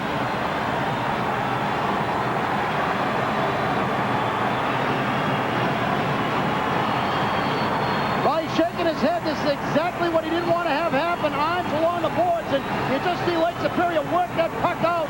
That's excellent forechecking effort, and Strawn right in front of the net. Superb effort effort by Lake Superior in working that puck up behind the goal line. They just work and work and work until they finally get it out. Dean Hewlett, superb work on the right side. And Wayne Strawn puts it away for Strawn, his 20th goal of the season. Sophomore from Fort Francis, Ontario, scores at 18:49. Strawn from Miller with 1:18 left in the second period. I'll tell you, you got to give a big, big pat on the back for Hewlett, too, because Hewlett's the guy that put the big body on the boards and forced that puck loose. Hewlett also gets an assist on that goal, we understand. He should. I couldn't believe that he didn't have one. He made a big play. Correa, meanwhile, dumps it into the Lake Superior State zone. All Correa behind the Lake State net. In front of Montgomery, his shot is just wide. Lake Superior State with goal after goal here in the second period. It was 2-1 after one, and 3 unanswered goals here in the second period. From the point, the shot, the rebound comes out. Dunham made the save on Aldridge. It was almost 5-2. Telling you, they have no legs. It could easily be 5-2. This is one tired hockey team right now, and Lake Superior has just taken it all out of them this period. They need a break badly. Montgomery picks off a loose puck in the slot. The shot, the rebound, and covering up his Locker. Correa was in the area along with Ingraham for the rebound, and Blaine Locker has played a pretty decent game in net. Montgomery does here what he needs to do and what Maine needs to do. They need to shoot the puck quickly, try to get one here before they're able to move into the second period. This is Dunham on the shot from the point by number 4, Keith Aldrich. Superb save by Dunham. He hasn't had much of a chance on the ones that have gone in. Correa stumbling a bit. Puck is going to come back into the line, and Montgomery in the slot. Watch Montgomery work his way to the slot. Puck is going to come loose. Montgomery's going to get it. Right here, poked away. Right on the forehand. Nice save, Lockyer. You can see that one. It opened up for him a little bit, so he had some space to see the puck, some area to see the shot, and he was able to put it away. He's played a great hockey game in the nets for Lake Superior, and he's played that way all through the playoffs. Martin gets the puck to the point. Under 20 seconds left now in the second period. Black Bears down by 2. Shot tipped wide in front by Patrice Tardif, who scored at 28 seconds in the first period to open the scoring tonight. Maine did have an early 2-0 lead. 4 unanswered goals by Lake Superior State. And that'll do it for the second period. And a congregation from the Sioux, from Sault Ste. Marie, Michigan, in the Upper Peninsula, standing and cheering their defending national champions. They're in control, you'd have to say it, after 2 periods here in Milwaukee. Lake Superior State 4. The Black Bears of Maine trying for their first ever national title 2. We'll be back with our intermission activities in just a moment as ESPN's coverage continues. Tired of bouncing back and forth between financial advisors? It's time you discovered what a solid banking relationship should be. Union Trust. Our financial experts don't play games.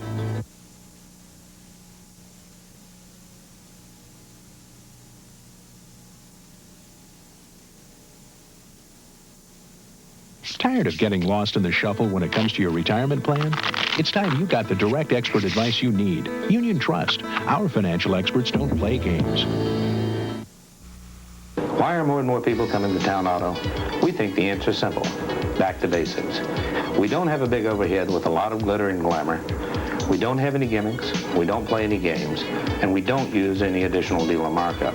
Town Auto in Ellsworth offers the complete Chrysler, Plymouth, Dodge, and Dodge truck lines, plus a great selection of quality pre-owned vehicles. Town Auto says if you're looking for the best selection, best prices, and best trade-in deals, we're it. Town Auto across from the shopping centers in Ellsworth.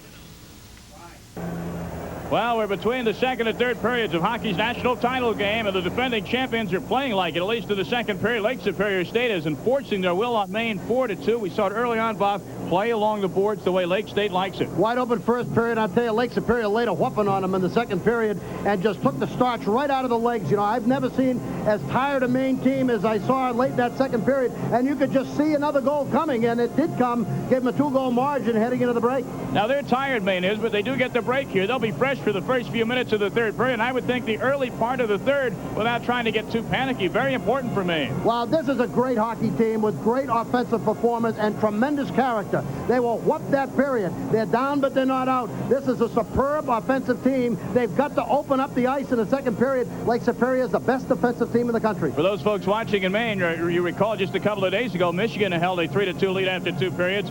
and Maine came from behind to beat them in overtime. So Oldham's not lost, but I was so impressed with the Lakers, the way they played their game to perfection the second period. Yeah, Michigan laid off a little bit in the third period. I don't think Lake Superior will do that. I didn't see Maine as tired at the end of the period against Michigan as I saw them here. They're going to have to recoup big time between periods. Okay, 3 unanswered goals in the second period has given Lake Superior State a 4-2 lead. When we come back, we're going to talk to the chairman of the Men's Ice Hockey Committee, Lang Kennedy of Cornell. We'll be back with that in a moment.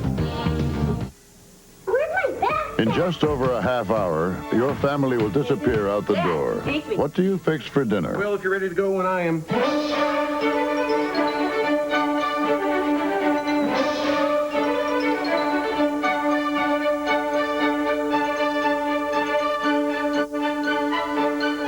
It's quick.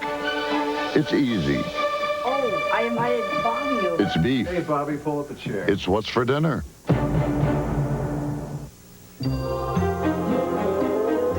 Too many businesses today leave their customers up in the air. But Allstate is different. Your Allstate agent's job is to keep you secure for years to come. To stick by you so that you stay with Allstate for your car insurance and home insurance. For years. For life. You're in good hands with Allstate. I thought going away to college meant I didn't have to answer to anybody anymore. I could stay out all night, tailgate before a game, go to a bar after. One Saturday, we even took our victory celebration on the road. I drove straight into a drunk driving conviction, which means that when I get to this question about ever being convicted of a crime, I have to answer yes. My dream was to have the whistle in the low pants, babe. That's it. I wanted to coach basketball. Cancer can take away all my physical abilities. It cannot touch my mind, it cannot touch my heart, and it cannot touch my soul. To join Jim Valvano in the fight against cancer, call 1-800-872-8300. With each donation of $25, you'll receive a Jimmy V Team T-shirt. Don't give up, Jimmy V. Don't ever give up.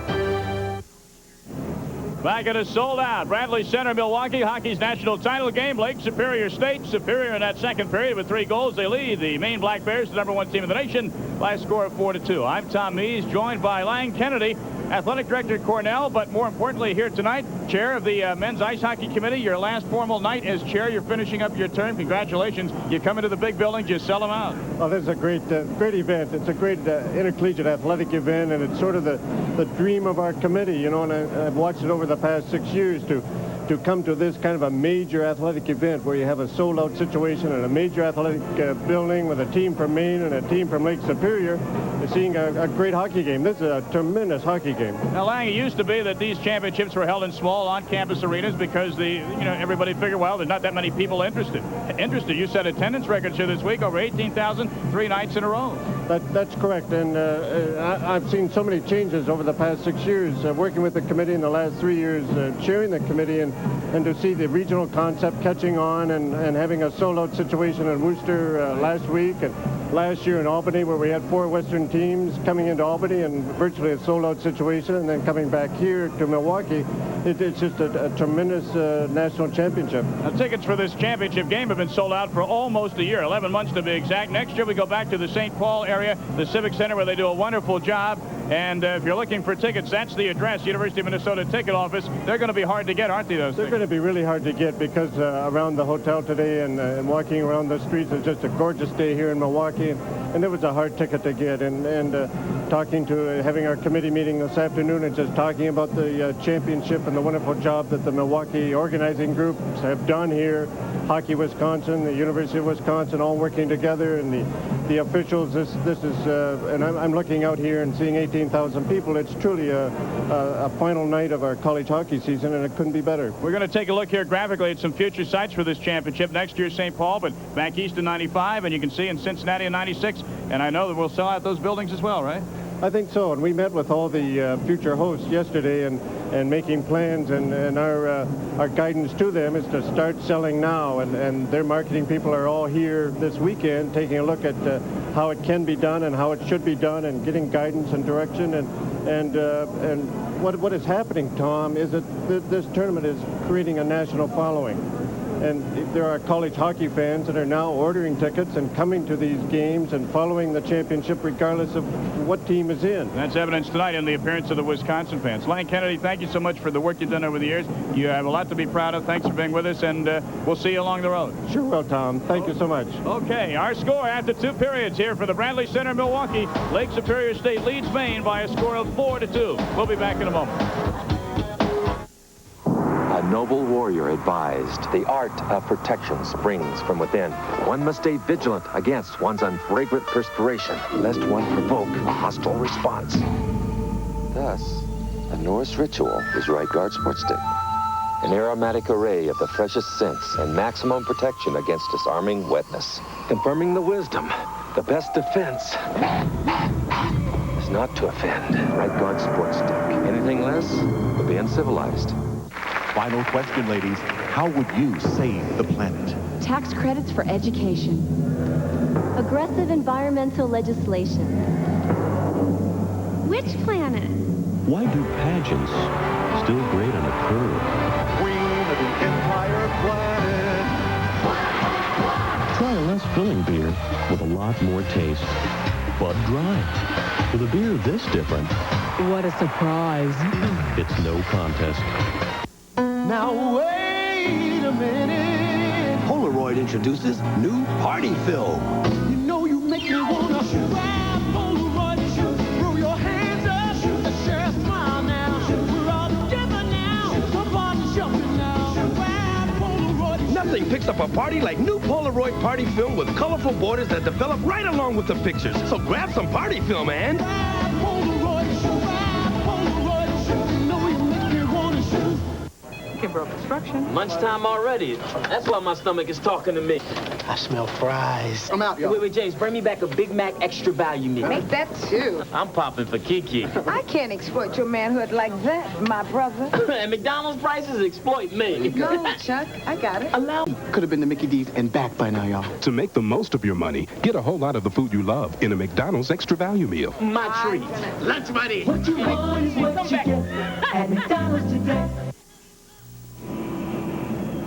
The ice has been resurfaced, and in a moment, Lake Superior State and Maine will skate on the ice for the 3rd period of tonight's game. That Lake State leads by a score of 4-2. It was 2-1 going into the 2nd period in favor of Maine, but all Lake State in that second stanza. I'll tell you, Clayton Beddoes had a big 2nd period, and he had a lot to do with turning the tempo of this game around. He gets his 18th goal to tie the game up 2-2. It was on a power play, his 3rd power play goal of the season. Clayton Beddoes, number 14, just kicks that puck loose as Maine almost clears it, comes to the top of the circle, fires one just inside the pole, beats Mike Dunham. That tied it up 2-2.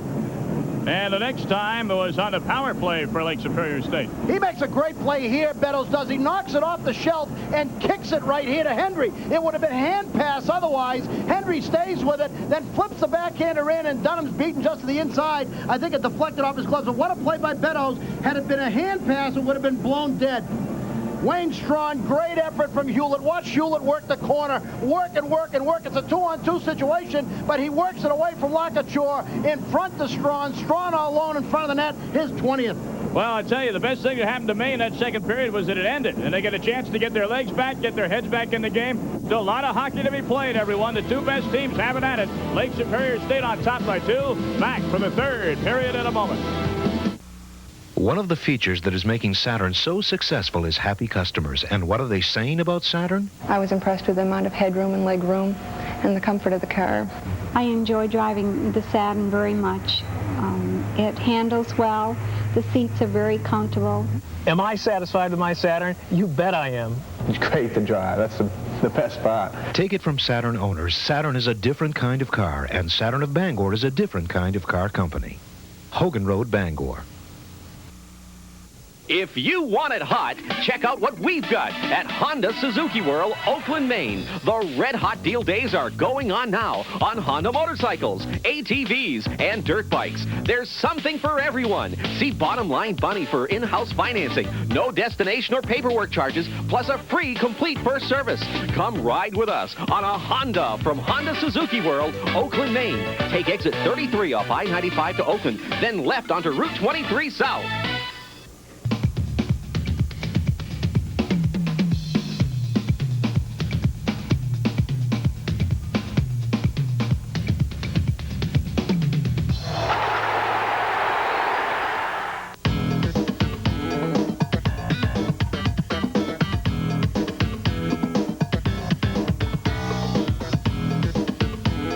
It's all live tomorrow night on ESPN.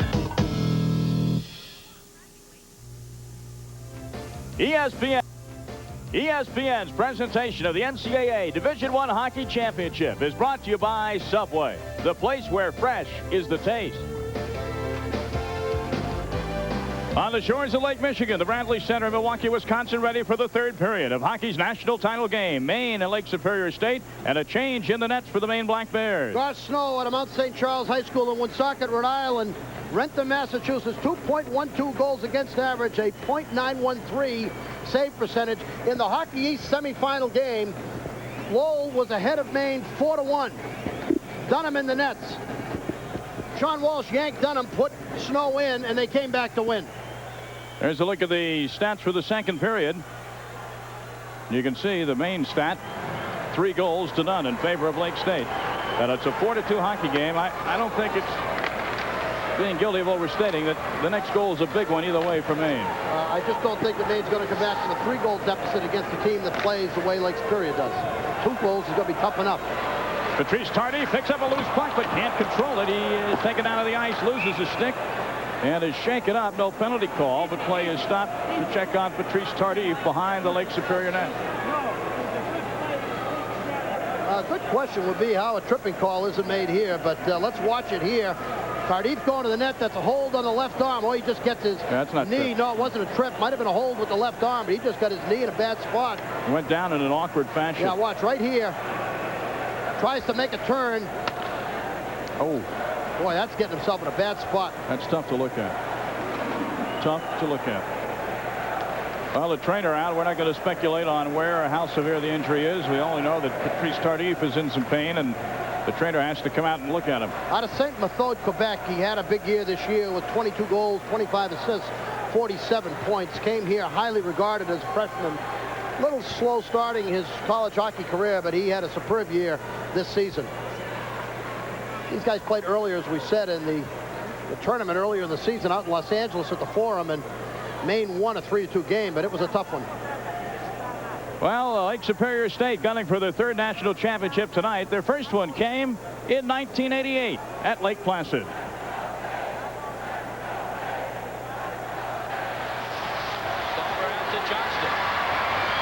Wheels around the defense, goes to his backhand. The shot, the save by Cohen, a rebound. Cohen is still down. Puck is still loose. Score! Superior State wins it. And I believe it was Mark Vermette for the national championship. Working for a tremendous coach in Frank Angelone and watching that culminate, because he had put a lot of years into building that program, and watching it culminate into a national champion was a real treat. Well, that was the first national title for Lake Superior State as Patrice Tardif, fortunately, is back on his feet and makes his way back to the main bench. Will be interesting to see if he stays there, and if he does, if he comes back on the ice anytime soon. Yeah, he would be a big loss for them in this 3rd period because he's a strong forward, and he makes the individual one-on-one move to the net as well as anybody on the team. He makes a strong drive move to the net, and they need some of that. 2 goals down. Tardif got the first goal of the night, 28 seconds in. Latendrus controls, he shoots. It's just wide of the stick sign of Blaine Locker. Peter Ferraro was almost there for a rebound, so the Maine Black Bears putting on some pressure here early in the 3rd period. As I say that, Lake State comes out into the main zone. It's Hewlett. Hewlett trying to get around Latendrus with that long reach. He centers in front, but nobody home, and Fenton back the other way. This is Matt Martin for Maine. See that 10 times fast. Martin on the backhand behind the net. Ferraro tries to centering pass, and Locker is there to cut it off at the pass. One of the strengths of Garth Snow in the nets against a team like Lake Superior, he's one of the best in the country at handling the puck and moving it up ice. So pucks that are dumped into the zone, Snow's going to be very aggressive to go out and get them. He plays like a 3rd defenseman. He'll go out and get it, and he'll move it up ice, making it more difficult for Lake Superior to put that forechecking pressure on. Maine cannot spend very much time this period backed up in their own end. Face off to the right of Blaine Locker. Montgomery and Rolston set to take it. Just under a minute gone here in the 3rd period. 4-2, Lake Superior State gunning for their 2nd straight national title. School of just over 3,200 enrollment on the Upper Peninsula of Michigan. Where on the eastern portion of the Upper Peninsula, or the UP as they call it, they had some more snow today. Carrillo with a shot, and it's just part of the glove of Locker and goes high over the net. Paul Correa unleashed a rocket. Rolston has it for Lake Superior out to center ice. This is Dean Tolaire. Snow comes out of his net to play it. Gar Snow replacing Mike Dunham in net to start the third period for Maine. Correa has it at center. Montgomery, his shot is blocked off by the defense, Michael Smith. Well, they clog up everything. They clog up on the boards. They play the slot area well. And here comes Rolston on his left wing, looking to pass. Has it still on his stick, and a nice play by Cal Ingraham to knock it away. Correa is cherry picking at the blue line. Himes back to Montgomery. His centering pass is knocked off. And a whistle, and we're going to have a face-off. 18-10 left to go here in the third period. We'll face it off with Lake State leading by a score of 4-2. Well, Black is back as Rusty Wallace is on the pole for the Food City 500. Rusty qualifying at over 120 miles an hour, and Dale Earnhardt, the series point leader, continues his drive for his 6th Winston Cup championship. Live from Bristol, Tennessee. That's the Food City 500, 1 o'clock Eastern, 10 a.m. Pacific time. Keep your eye on that. That's on Sunday. That's on Sunday. Tomorrow. Yeah. Keep your eye on that Ingraham Montgomery Correa line. When Sean Wallace gets himself down, he's going to double shift those guys a bunch. Here's a drive from the point, and it never got to Locker. The drive was taken by Maine's number 24, Lee Saunders, was the hero in overtime against Michigan. It was blocked by the Lake State defense. Gar Snow sends it back up the other way. Now the puck in behind the Maine net again. Back forward is Jason Weinrich. Ian Ferraro in there for Maine. Malasevic. Henry in there for Lake State. They keep it there all night. You know, they don't care. Oh, yeah. They don't need any more to win. Fans are getting a little bit restless. They'd like to see the puck played, and so do the officials. And finally comes out onto the stick of Lee Saunders. Puck all the way down the ice. Icing will be the call as it crosses the goal line. That's a perfect example of what they do so well. They keep the puck up against the wood. It had to be about 12 to 15 seconds. When it finally forces loose, they have the forecheck set up so they force the play over on the right boards and make Saunders dish the puck down the end for an icing. So what you end up with the benefit, you get a face-off down in your own end to the left of your goaltender, and they've killed about 20 seconds, 25 seconds off the clock, and they've got a 4-2 lead. Pretty smart hockey. Very effective indeed. Well, Patrice Tardif is back out there. He takes the face-off with Strawn. It's good to see Tardif back out there. He went down rather awkwardly on his knee, but he's back into the fray. Again, the scrum for possession to the left of the Maine netminder, Gar Snow. Lake State loves this. They did this against BU the whole game on Thursday night. Maine fans want to delay a game penalty. At some point in time, you have to determine who is delaying the play here. Gar Snow bangs his stick on the ice angrily. He thought a penalty should have been called, but the referee is right there, and he'll make the call, thank you. Finally, the puck is loose. Trying to hit Correa on the fly. A lot of those Maine passes haven't been connecting in the second and third period like they did early. Centering pass again, not making connection, and back with it is Hewlett. As Strawn on the left wing. Strawn has a goal tonight. Himes is on his back. His centering pass goes off the stick. Snow wasn't quite ready for the rebound, and front guard Snow gets a pad on it. Oh my goodness, Kurt Miller had 2 chances. He just lays around that net like a vulture, waiting to snap up a loose puck and put it in there for Lake State. Face off as the puck goes into the penalty box area with 16-17 left to go in the third period. A sellout crowd of over 18,000. Records all week. 3-game total of 52,553 for the 3 sessions this week. And the attendance tonight, 17,704. So not quite 18,000, but a record attendance nonetheless. Right off the bat, Snow is into the fray as he's got to make a save here. Behind the goal line comes Strawn. He's had a strong game for Lake Superior. When Kurt Miller picks up the loose puck, gets one shot, and then gets another one. Here come the Maine Black Bears, trailing 4-2. Fenton can't control the left wing. It's poke checked off his stick. And Dan Angelelli sends it to center.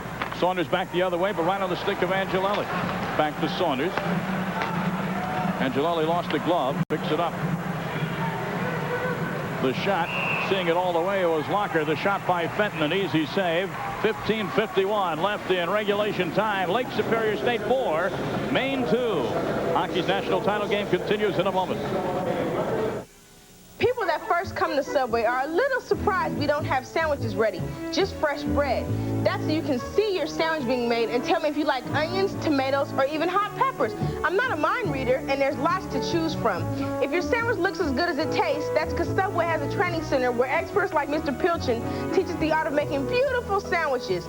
He calls himself an art teacher. I guess that makes me a sandwich artist. Ask a sandwich artist to make you a 6-inch tuna sub, just $1.89 for a limited time at Subway. Welcome back to the Bradley Center. Maine started off the scoring. Cardiff is 23rd at 28 seconds. Ferraro is 25th at 7:10. 2-0 to score, but Backus is 8th at 17:02. Made it 2-1. That's the way the first period ended. Beto started off the second at 7:01 unassisted.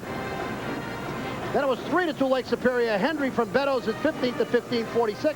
4-2 Strawn is 20th at 18:42, and that's where we are. 15:51 remaining in the third period. And the face-off, it'll be Ralston and Montgomery to the left of Blaine Locker, and the nets for Lake State.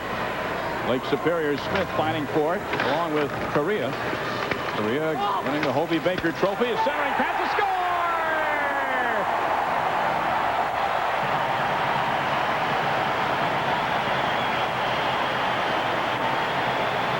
The Black Bears are back in this one. Correa with excellent sight.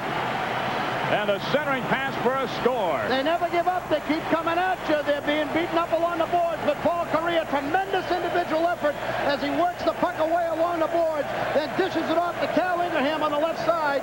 Jimmy Montgomery, rather, watch this play. Works his way away from Aldridge. Montgomery to the left of the net. And Paul Correa, just a tremendous individual play. Watch him work away from Aldridge. Work away from Aldridge. Turn his back. Over to Montgomery. Montgomery pounds it away for the goal.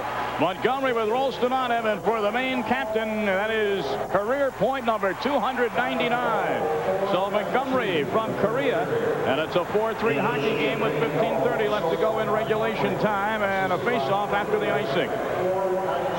Time of the goal, 4 minutes and 19 seconds. Montgomery, his 30th goal of the season. I'll tell you, they needed something badly, Tom, to put the lift back of the legs. You know, the lift, nothing like a goal to give the lift to the legs, to get a little more enthusiasm in the legs. They were a beaten, whipped team for a while until that goal was scored. Now we'll see where the momentum goes. 15-31 goal differential. Are they going to be able to come back and turn the momentum of this period around? Well, the big crowd on hand from the great state of Maine, along with the great Upper Peninsula crowd from Lake State, urging their teams on. And a large contingent Wisconsin Badger fans just enjoying some great college hockey, and they have really supported this championship. We're at the Bradley Center in Milwaukee, everyone. College hockey's championship game. Tom Mees and Bob Norton. Montgomery with a shot for Maine. Maine, the #1 team in the nation, trailing defending champion Lake Superior State 4-3. We have 15 minutes to go in the third period, unless we're tied, and then we'll go overtime. Stay with us here on ESPN. It's been an exciting evening of great hockey action. Peter Ferraro leaves it for Cal Ingraham. Ingraham centering pass for Murphy, who maybe wasn't expecting it. Half the outfit that was out there then needed to make a line change. Here is Kurt Miller whipping a shot in on Garth Snow. Maine made a goaltending change to begin the third period. Dunham is out. Garth Snow is in. Ferraro centering pass picked up in front. Oh, just over the stick. Chris Ferraro. Peter and Chris, the twins, trying to combine on a goal there. Didn't do it. Lee Saunders sends it back into Lake State zone. You can see right off the bat how aggressive Snow is playing the puck, though. He's all over the back of the goal line there, moving the puck and trying to get the thing headed up ice and get Maine in the flow of the offense. 14 minutes, 12 seconds and counting. Lake State leading by a goal. Garth Snow coming out of the net to play it. Whips around the board along the shelf there, which is bigger than what you usually see in the college hockey rink. This is the home of the International League, Milwaukee Admirals, the beautiful Bradley Center, built for hockey. Maine's gone to 3 lines. They've shortened the bench so that they're not playing a 4th line, playing 3. Third period, they're just going to try to get as much offense as they can get. Michael Smith behind his own net for the Lakers. Puck comes out of the zone to center, and Maine dumps it back in. Black Bears trying to regain some territorial advantage. They had most of the first period. Second period completely dominated by Lake Superior. Into the corner and down. Looking like he is shaken up. In front. The shot taken by Silverman is well wide. Eric Fenton looked like he was shaken up, but he got up at that corner. Turning around a little bit. Rolston carries out. He's got Tolaire on the right wing. Brian Rolston pulls up, looking. Tolaire can't control it. Rolston comes back to him. His shot is blocked off by Matt Martin. Whipped around the boards, but held in by Barnes. Barnes' shot never gets to the net. The clearing pass by Silverman hits Latendresse in the back. Montgomery onside. Ingraham can't get the pass. Barnes back for Lake State. Loose puck at center. Morin dumps in for Lake Superior. Loose stick in the main zone. Rolston carries in. Rolston with a shot blocked off by Merkin. And back we go the other way. A 3-on-2 developing for the Black Bears. Trailing by a goal. Chris Imes losing it in front. Pass just can't connect, and a couple of competitors were burying the boards, and a score! Maine has tied it up. Cal Ingraham. 5 feet 4 inches. What a big hockey goal that was for little Cal Ingraham of Maine. Great individual effort by Correa. Correa's going to move the puck to Imes. Imes is going to dish it over. It's going to go off the sideboards as Correa takes a swipe at it. There's Montgomery. Ingraham to the right of the net. Montgomery sets it in front. Ingraham tipped. Might have been tipped out in front. Let's watch it again. Might have been tipped out in front. I thought off Ingraham. Might have gone off a Lake Superior stick. Watch. See if we can see. It's hard to tell. Yeah, hard to tell. We'll have to wait for the announcement. All we know is it's in the net, and we have a 4-4 hockey game. I think it's Ingraham. We'll see. I've been wrong before. Game that moves as fast as hockey. Sometimes not even the naked eye can tell who it goes a lot of times before.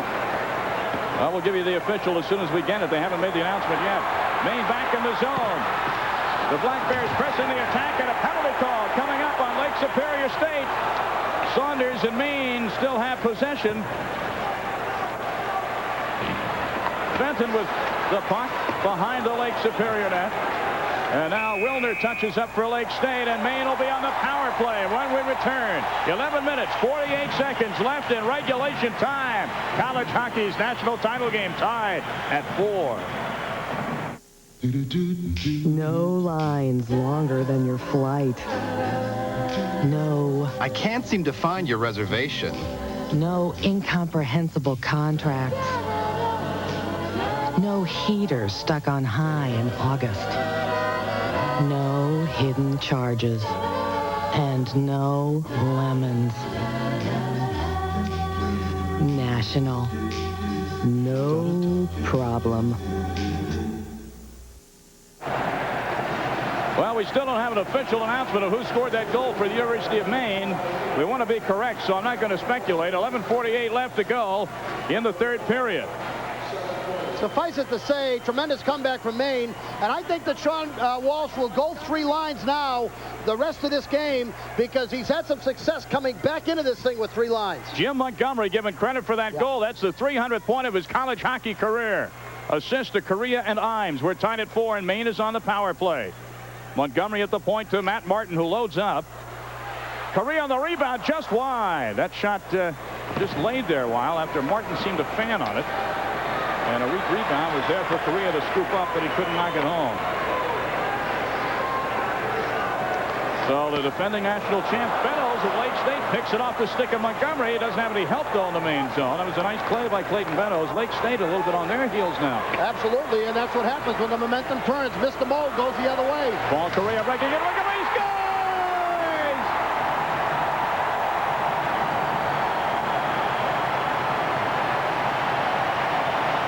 The Hobie Baker Award winner sets up his best friend, Jim Montgomery, and Maine is back in the lead. The most valuable player on this Maine team, no question about it.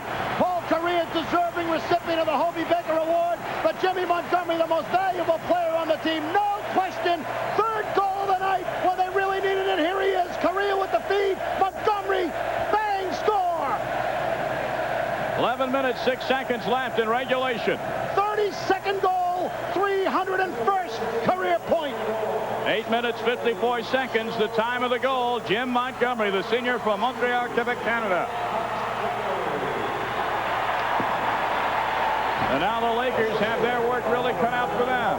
They're only down a goal, that's true, but the momentum is all with the Maine Black Bears as icing is the call.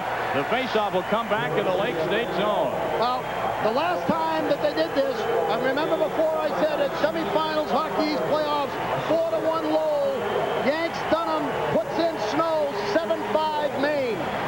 Not because Dunham's playing badly, but because the switching goaltenders can give the team a lift. Snow, though, in this third period, as I expected him to do, has been very aggressive playing the puck as a third defenseman, and it's been difficult for Lake Superior to put pressure on. Congratulations to Jimmy Montgomery. A natural hat trick here in the third period. Pure hat trick. Natural hat for Montgomery. That goal from Korea. It is 5-4 Maine. Great players do great things when you most need it. All right, let's see if the Lakers, the defending champs, can come back and tie this up. Barnes dumps it into the Maine zone. Murphy goes back for it. Chris Himes with it. Still a lot of time left. 10 and a half minutes. A lot of time. Superb Lake Superior team. They just need to regroup. Puck around the boards behind the Lake State net. Barnes into center ice, taken by Hewlett. Big Hewlett breaks in 1-on-2. Miller was trailing the play, couldn't get the puck. And here comes Maine. Southline gives it up to Matt Martin. But Martin had the puck behind him over his stick. First time we've seen the fourth line in a while. Fourth line getting a shift deal with the lead. They didn't get many shifts when they were down. Of course, that saves the legs for the top competitor. Exactly. Latendrus at center ice for Maine. He's got Fenton with him in the zone. Latendrus is taken down rather rudely, and the play was offside. We'll have a face-off with an even 10 minutes left in the third period. Shots on goal have shifted over to Lake State, but the score has shifted over to Maine. You know, Maine had never been behind this season until going into the third period, until their game against Michigan. They won that one. Now they're behind the second game in a row, and they've come from behind to take the lead in this one. But it was the way they were behind, Tom. They went off the second period. They had no legs. They were lucky to be down 4-2 at the end of 2 because they were just, it was sort of like a fighter hanging on in the corner, getting whacked from pillar to post. They just hung on and got the legs back, made a goalie change, and they're back in the lead. Morin breaks into the Maine zone for Lake State. Tries to get around the Bear defense. Passes to Tolaire. Sean Tolaire. He's a dangerous scoring threat. And he is taken down on the puck in the corner. And that's one instance where they will call a face-off. Well, we have the three-point competition, the slam dunk competition from New Orleans coming your way tomorrow night, 9:30 Eastern, 6:30 Pacific time. Join Brad Nessler and Dick Vitale for the long-distance shootout and the slam dunk competition. Bob, when you were at Rutgers, were you a slam dunker? No. You, Dick Vitale, and I never had to worry about being invited to anybody's slam dunk competition unless they gave us a lift. Well, you'll see it. That's tomorrow night on ESPN. Take a look at Mike Dunham, who started this game in net. He was relieved for Garth Snow. That's Greg Hirsch. I'm sorry, Greg Hirsch. That's the number 3 goaltender. Dunham is at the other end of the bench. But nonetheless, Dunham, with a baseball hat on at the other end of the bench, was lifted by Sean Walsh at the beginning of the game. Not because of his play, there he is, but because they just needed a team lift. As Garth Snow covers up some milestones tonight statistically, we've already told you Montgomery's natural hat trick is past the 300-point mark for his career. He's now at 301, while Korea, his last assist now gives him 100 points this year. So that man Montgomery over the 300-point mark. He's playing his final college game in Korea, now 100 points in his freshman year. He'll probably be playing for the Canadian Olympic team next year. I think almost certainly so. Well, you heard what he said in our little Hobie Baker thing. Yep. His dream was to play in the Canadian Olympic team. I like Canada's chances with players like him. I'll tell you that. Of course, he played on the junior national team with a guy named Lindros a while ago. Sure did. Eric Lindros has raved to me about the play of Paul Correa. Here's Montgomery. He's got Ingraham on his right. Montgomery breaks into the zone. Around to the fence, gets a shot away. It's into the crowd. Jimmy Montgomery putting on a show here in the third period. Well, see, he has an idea that Lake Superior is sitting back and a little bit tired, so he saw a crack in that defense, and he took advantage of the seam in the defense, and you're going to see a great angle at it right here. Watch the defense for Lake Superior split a little bit. They're going to have a difficulty coming in there. See a little split right there. He gets one guy coming left to right, tries to go back the other way as he catches Aldrich, going the wrong way, tries to go back against the grain, come in against him, and he gets a deflected shot. His dad, talking about Olympic teams, Montgomery's dad was a boxer on the Canadian Olympic team. Eric Fenton pushes the faceoff into the Lake State corner. Morin is there, though, around the boards for the Lakers, and out they come. Tries to hit the breaking Tulare at center ice. Tulare racing for it. Beats Silverman to the puck, and Silverman takes him down. Matt Martin clears the zone for Maine. This will be icing as soon as it crosses the goal line with 8:51 left in the third period.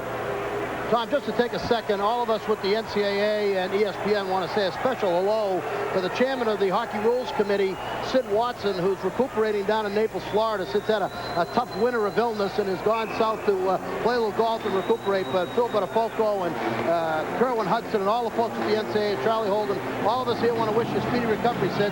Sid, the former Northeastern great, Washington Redskin and Pittsburgh Steeler, outstanding hockey coach at Bowdoin College, and the athletic director there.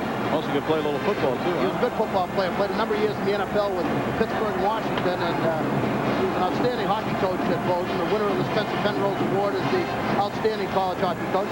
Face off to the left of Maine netminder Gar Snow. Lake State being outplayed this period, but still only down by just a goal. Remember that as the puck goes over the glass into the crowd with 8:44 remaining in regulation. You're Lake State. You've been beaten badly in this third period. You're still only down a goal. How do you reestablish your game along the board? Well, they've got to control the puck more. And it's very difficult right now, and you see the tired faces on both benches. It's very difficult right now, the way Snow is playing, to control the forecheck as much as they were earlier, because Snow is like a kamikaze in that net this period. He came out like a man possessed. The first series in the zone, he was way out of the net clearing the puck. So with him acting as a third defenseman, they're going to have a tough time concentrating forecheck. I'll tell you, Paul Correa and number 12, Sean Tulare, had at it there just outside the face-off area. They got their sticks up high, and the officials coming in to calm things down before the puck is dropped. All right, the puck back in the Lake State zone. Barnes to center ice, pass over the stick of Tulare. Garn Snow plays it. Boy, he really is more active with the puck than Dunham was. Correa breaks into the zone from the slot. The drive over the top of the net. That was a dipper. The goaltender, Locker, had the duck. Snow comes out to play it as Brian Ralston is cruising in. Now, that's one in the first two periods that would have ended up forecheck because the defenseman was caught up ice. He just moved it, and they're going to get it out of the zone, maybe. Morin keeps it in the zone with his hand, but now Maine comes back out. Correa, he's got Ingraham down the slot. Correa behind the net, taken in there hard and clean by Aldridge. Ingraham trailing the play to Chris Hines. Hines dumps it in. Smith is there for Lake State. And now Maine keeping the pressure on. Chris Hines, his Locker lost sight of it, went behind the net. Murphy, his drive is blocked off by the defense. Ingraham, he'll wind up, no, he'll take it in the slot. Trying to pass in front of Ferraro, Peter Ferraro.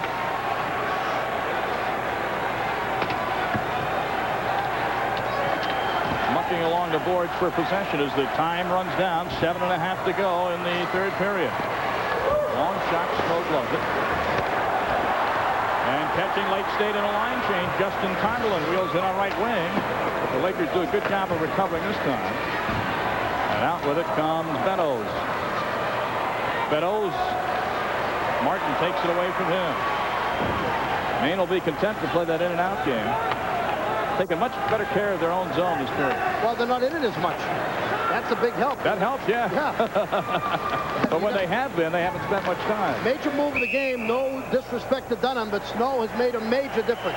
6:55 left in regulation time. Hockey's national title game, a tight one. Maine leads it 5-4.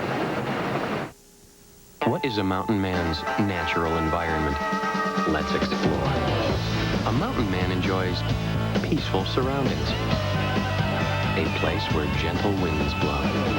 And the beauty of nature is all about. Only here does the mountain man find true happiness with a smooth bush beer or an easy drinking bush light.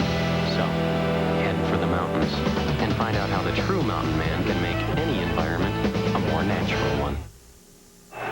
Back at the Bradley Center, it's been the Jim Montgomery show in the third period. Pure hat trick, 3 goals in a row. We talked earlier, the Paul Correa deserving recipient of the Hobie Baker Award, but Jim Montgomery, legitimately the most valuable player on this team, an extraordinary leader who makes big plays. Who made the big play when they needed a tying goal against Michigan? Montgomery with an assist to Ingraham off a faceoff.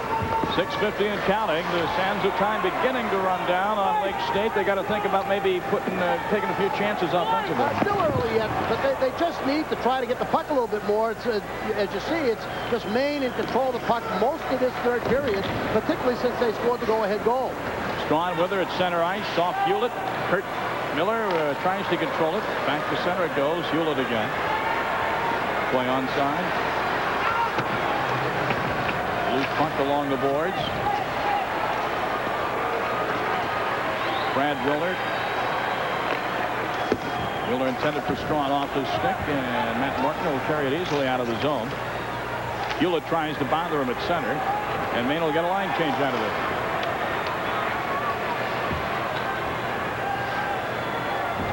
Chris Himes back in his own zone. Cross to Murphy.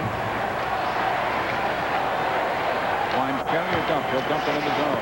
He'll dump now. If they don't have a clear advantage on the rush, they're going to dump it most of the time. Matt Martin, not Matt Martin, Stephen Barnes sends it toward the corner, but right back out again. Maine, outstanding offensive team, not in the same league with Lake Superior necessarily as a defensive team, can play excellent defense. Morin carries in himself the shot. Snow with a pad save. Crowd oohs and ahs, but Snow saw that one all the way. Maine's got to do a little bit more offensively, though, Tom. They're just feeding it out of the zone. They've got to try to make a control pass coming out of the zone. See if they can get the puck in some control in the Lake Superior end. Locker lets the puck go over the goal line. Icing will be the call. 5:11 left here in the third period of play. Major League Baseball opens across the nation and especially here on ESPN. Opening day 93, a doubleheader for you. The Dodgers and the first ever game for the Florida Marlins. The Angels, Charlie Huff on the hill for Florida, 2 Eastern time. And the Phillies in the Astrodome against the new-look Astros, 7:30 Eastern, 4:30 Pacific. Some of you across the country will see an alternate game. All of you will see 2 games opening day here on ESPN. You know what I'm saying about having to control the puck a little bit more? They just, right now, they're just throwing it out. They need to try to make a breakout pass and have a little control through the middle. Puck goes into the corner to the right of the goaltender, Garth Snow, but Matt Martin is there for the Black Bears. Correa lost it to center. 5 minutes even left in regulation time. 5-4 Maine on top. The winner wins the NCAA Ice Hockey Championship. Lake State did it last year, beating Wisconsin. And a hand pass. Matt Martin looking like a softball pitcher with that one and whistled down. You can hand pass the puck out of your defensive end, and Martin alertly did that, and he's going to have a face-off to his right, to the right of Snow. He looked like a softball pitcher, but just the right arc on that and just over the glass into the crowd. Hey, Jeff Jackson, he had the same expression when he was up 4-2. He never changed it. Well, I'll tell you, you've got 2 of the best coaches in the country here, in Sean Walsh and Jeff Jackson. Whatever has to be done in this game to give their teams a chance to win, they're going to do. Face off at the top of the circle to the right of Garth Snow. Clayton Beddoes has a goal in this game. He'll take it for Lake State. He tried to shoot it right off the dropping of the puck and shot it high over the net. Smith at center for Lake State. Aldridge. Maine right on top of every puck in their own zone. And Ferraro just bangs it out. Peter Ferraro with the shot. Walker there for the save. And some steam on that shot, did Ferraro. Beddoes carries in. He's got Balasevic in the slot. Balasevic shoots on Snow. Save the bacon for Maine with a glove save. Balasevic had that one ticketed for the lower glove side. Wow. Well, they wrote a song about this, Just a Matter of Time, and you just knew Beddoes and one of these Lake Superior forwards was going to get loose. Beddoes, great back pass with one hand, sets up Balasevic, but Garth Snow cherry picks that with the glove. You know, this is going to happen. Just saying, there's just too much time in their own end. You've got to try to get something up the other end. Beddoes, great individual play. Talking about individual plays, Garth Snow right there. 4:20 left in regulation time. Garth Snow, the senior out of Rentham, Mass. And Matt Martin with it for the Maine Black Bears. Latendrus looking for Fenton, but Fenton is all tied up in the slot, so Latendrus carries it to the corner. And Ralston and Fenton still wrestling to the left of the net. Fenton gets up and says, hey, wait a minute, the referees have blown the whistle. The question is, will we have coincidental penalties? Ralston should have a penalty here. He should have a penalty for holding, and when we had Fenton down, he rubbed him in the face with the glove. Should be a roughing penalty against Ralston, or at least a holding penalty. I don't know what they're going to call, but... Ralston's being ushered to the penalty box, but so is Fenton. Yeah, they're both going to go, and I think at this stage of the game, the referee's going to send both of them off. 1-goal game, late national title game. The referees do not want to be the ones who decide who wins the issue. 5-4, Maine on top. We'll return for the final minutes, maybe, in just a moment. I try to treat the people that I deal with like I would expect to be treated myself. Patience, patience, and more patience. Deliver more than you promise and hang in there till you get the job done. Century 21, rated most professional in real estate. Now at Goodyear, you can save 50% on the second tire when you buy one tire at the regular price. That's half off Goodyear Premium All-Season Radials for cars and light trucks. Any way you look at it, you save. Only at Goodyear now. There's the situation. Maine 4 minutes, 3 seconds away from winning the first ever national championship. A reminder, as we take a look at the competitors in the penalty box, that it is coincidental minors, and we're under 4 minutes and counting. So time's a wasting for the Lakers of Lake Superior State. Kurt Miller lofting one in behind the net. Miller goes for the clearing attempt by Snow. Strawn with it now. He's got a man Smith open at the point momentarily. Hewlett. Well, he's a strong forward, Hewlett. 6'6", over 200 pounds. I like the way he plays. Puck at center ice. Lake State sends it back in. When does Lake Superior State, Bob, reach the point of taking chances offensively? Well, I think they're trying to.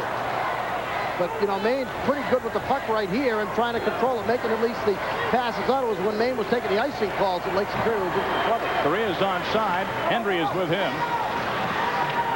Ball Correa taking his time in the corner. Hendry trying to work it loose. 3:05 and counting. So they got Maine to ice the puck there, at least get the face-off down the Maine end. Maine controlling a little better now.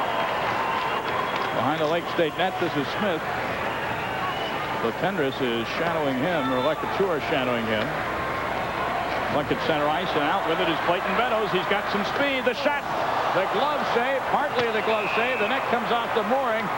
Boy, Snow got looked like the side of his glove on that drive. Clayton Meadows got excellent speed. He sure does, and I'll tell you, Southby makes a very alert play here because that puck is coming down right in the middle of the slot. Watch Southby.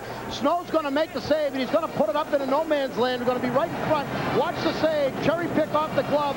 Puck's coming down. It was Imes, rather, not Southby. Imes 4, who alertly threw that puck to the corner. And a reminder, Top Rank Boxing comes your way at midnight Eastern Time. That's 9 p.m. tonight on the West Coast. 10-round USBA Heavyweight Championship. Big Joe Hipp against Kevin Ford. Let's get ready to rumble tonight at midnight on Top Rank Boxing. Don't forget, before you go to bed tonight, after Top Rank Boxing, set your clocks ahead an hour. Daylight savings time debuts tomorrow. Spring ahead, fall behind. I tell you, I don't like these in-zone face-offs. Late in the game, 2 minutes and 45 seconds left to go. In-zone face-off to the right of Garth Snow. These are nothing but trouble. Face-off to the right of Snow. 2:45 left regulation. Lake State wins the face-off. Barnes cruising in, looking for somebody open to the slot. Strawn is covered, so is Morin. And Maine clears the zone. That was a good clear. It was a flipper out of the zone that didn't result in an icing call. You like those. You're a Maine fan. Good hang time on that. Yep. He's up a couple more seconds. Morin with it. Thought about passing. Now does. Into the corner. But Maine is there. Silverman again lofting it, but this time leaving the playing surface. Face off with 2:18 left to go. Now that was a flipper that flew out of the rink.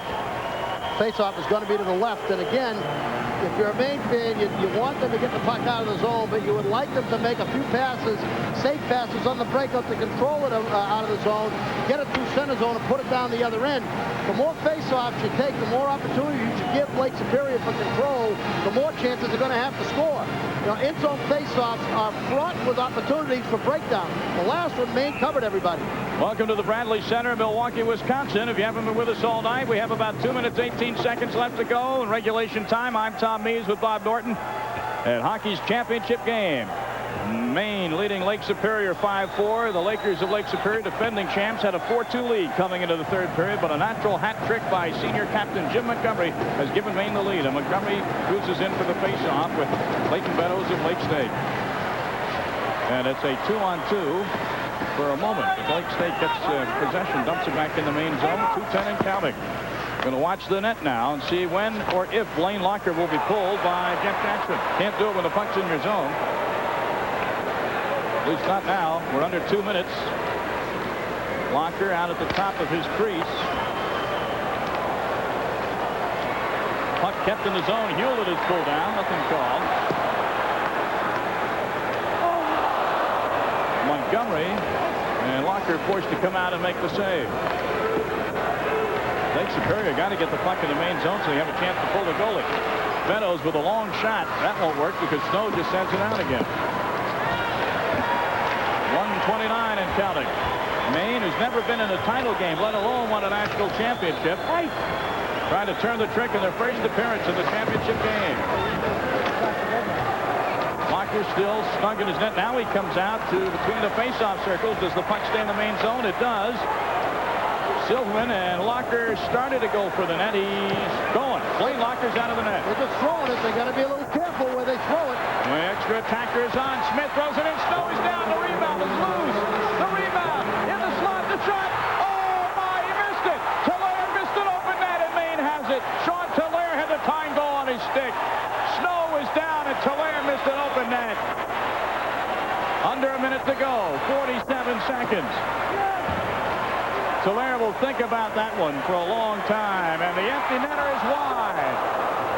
Lake Superior State still alive. Smith to center ice. 6 attackers on for the Lakers. Play is offside. Hewlett touches it. Will have a face-off. There goes a glove. 28.4 seconds left. And I'm telling you, Sean Telaire had that puck on his stick. It seemed like an eternity. Well, what happened there was, Tom, Maine started to panic, release the puck out of their own zone, making backhanded clearing passes out of the zone and throwing it right to the point. One of those is just going to have to be in trouble. That's from the left point. That's Smith, number 5. Watch Telaire. Wait. He's got it down and out. Wait. Now he hit the crossbar. Clanger off the crossbar. Out in front. Another one on a rebound by Strawn. That one, Snow made a great save, and they finally get it out of there. Hit the crossbar. Again. See, that was just a careless clear out of the zone. They're just panicking with the puck. Telaire's going to get it. Watch it from this angle. Here's the shot. Hold it. Wait for it. Watch this position. Look at all the net that's open. Playing. Now watch Strawn. Right there, Strawn. Save with the skate by Snow. Oh, my. Telaire hits the crossbar, and Strawn can't get good one on. Let's listen. Well, let's look at it and see. Watch, yeah. Doink. Bing. Wow. Well, baseball tonight is set to follow us here. Our championship game coming down to conclusion. Chris Myers and Ray Knight standing by with scores and highlights and news about the Braves pitching staff. Peter Gammons handing out some awards before the season even starts. How about that? Baseball tonight, the most comprehensive look of Major League Baseball on television. That's coming up right after our championship game. Unless, well, it's going to come up. The game will end in 28 seconds unless Lake Superior State ties it and sends it into OT. Well, of such things are national championships made, fractions of inches. But, you know, when you haven't won a national championship, these are young kids. You lose sight of that, and they get to the last minute of the game, and when they have control of the puck, all they're thinking of, I don't want the turnover to be mine. Let me get it out of here, and they just pass it out in bad positions. Before they drop the puck, kudos to both Jeff Jackson and the Lakers and Sean Walsh and the Black Bears. These are the 2 best teams in the country that I've seen. They deserve to be here, win or lose. Great credit to both schools. And what a great game of tempo and momentum changes. Here in the last 2 minutes, the momentum has gone back in the late stages of this game to a Lake Superior team that looked beaten after a Maine team came back from looking beaten. What tremendous momentum changes in this hockey game. All right, Montgomery and Strawn, the face-off just outside the Maine zone. Now the net is empty. Blaine Locker is on the bench. 6 attackers, and Maine now has called a timeout. This is sort of like what basketball coaches do when they see the way the other team lines up. They want to call their own timeout to discuss their strategy. Well, I think that what he's doing here is a little bit of strategy discussion. But these guys right here, Montgomery and Martin and Murphy, have played one load of hockey tonight, and to give them an extra minute rest doesn't hurt a bit. 28.4 seconds left. With Bob Norton, I'm Tom Mees. National championship game of college hockey. We've enjoyed it tonight from the Bradley Center. What a great facility this is. Record-setting crowds all week long. Over 52,500 have attended the 3 sessions. Talking about momentum, for those of you who may have just tuned in, Garth Snow came into this game in the 3rd period with Maine down 5-2, taking the place of Mike Dunham, who did not play badly for Maine in the nets. And from that point on, looking beaten after 2, Jim Montgomery is 30th at 4:19 from Paul Correa. Jim Montgomery is 31st at 7:40 from Paul Correa and Chris Himes. And Jim Montgomery is 32nd at 8:54 from Paul Correa. And the score 5-4, 28.4 seconds remaining in the 3rd period, the last minute and a half of which has been all Lake Superior. Dupree sent to drop the puck just outside the Maine zone. And you can see the jockeying for position between Strawn and Montgomery. They throw them both out. Ingraham will take it against Rolston. Baseball tonight follows our coverage, so stay tuned. Smith into the Maine zone, and a whistle. That's a mistake by Smith. That's a serious error by Smith. Yeah, he never got the puck. He had an opportunity to get the puck over the red line, and he was clearly on the defensive side of the red line when he dumped that puck in. One more step, he gets it over. Face-off could be potentially, or the puck would have potentially in the zone. Smith, second-team All-American, outstanding hockey player, but this is not smart. Right, he's got some room, but he dumps it in. He's at least 3 or 4 feet. Good call by the official. Remember, right there. The red line in college hockey is used to determine ice. And that wasn't even close. No. So Locker has to come back in the net. That's the net effect. It takes away a power play. Instead of 6 attackers, you have 5, and you're a long way away from the other guy's net. And 5 more seconds have run off the clock. 23.7 seconds left. Ingraham and Strawn take the face-off. Locker will head to the net as soon as Lake State can get the puck out of the zone. Ralston tries to get it out. It's at center now, and Locker is out of his net. May have to come back in. No. Lake State has it at center. Ingraham corrals it. Smith pokes it away. Maine will just shoot for that open net. 7 seconds, 5 seconds, one more shot maybe. Maine is going to win their first ever national championship.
The baton passes. The former national champion Lakers out of Sault Ste. Marie, Michigan, Lake Superior State, consoling their goalie Locker. And look at Jim Montgomery having just played his final collegiate game. What a way to go out, Bob, with a natural hat trick to win the national title. You know, from Kittery to Madawaska and Sanford to Castine, leave the houses and ring the church bells. Maine's bringing home the national championship.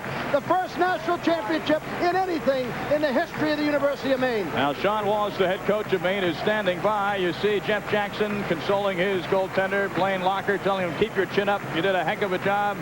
He said that before the week began that just getting back to the national title game would be a big, big thing. It is, but a bigger thing for Sean Walsh. Sean, you did it in your first try. Congratulations. Thanks, Tom. I didn't do it. Our players did it. The key was to keep patience after the second period, and we didn't panic.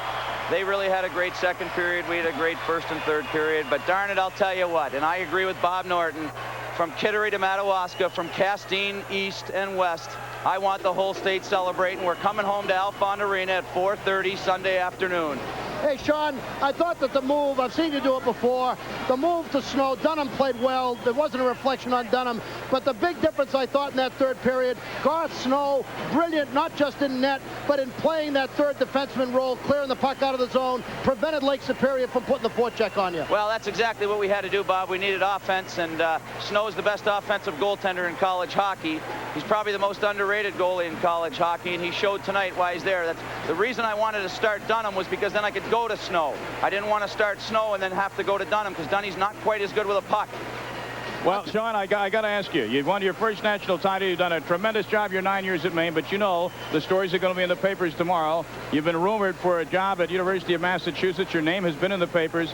Do you have anything to tell us now, one way or the other? Hey, I want to celebrate this national championship, but I got a feeling if I'm coaching college hockey next year, you'll see me at the University of Maine going after a repeat. Okay, well, great job, and go celebrate with your players, Thanks, Sean. Tom. All right, Sean Walsh, head hockey coach at the University of Maine. You know, it must be said, Bob, that there's some coaches around the country, and who really don't get along well with Sean Walsh, but Jeff Jackson is not one of them. He says there's not a more class guy in college hockey, and the two of them respect each other so much. Well, coaching's like every other business. There's a lot of jealousy involved, and some of that's jealousy. The star of the night, Jim Montgomery. Jimmy, you went out with a flourish, your final college game, a natural hack. Congratulations, young man. Thank you very much, Tom Mees. I mean, I can't express what I'm going through right now. This is just fabulous, and I don't care about the hat trick. I just care we got a national championship. We did it, Arno. Yeah, state of Maine. Woo! Hey, Jimmy, in that second period, between the second and third period, I have a feeling you had a role in that locker room. What did you say to those guys in the locker room? Because you guys were a whipped team at the end of that second period. They did a physical number on you.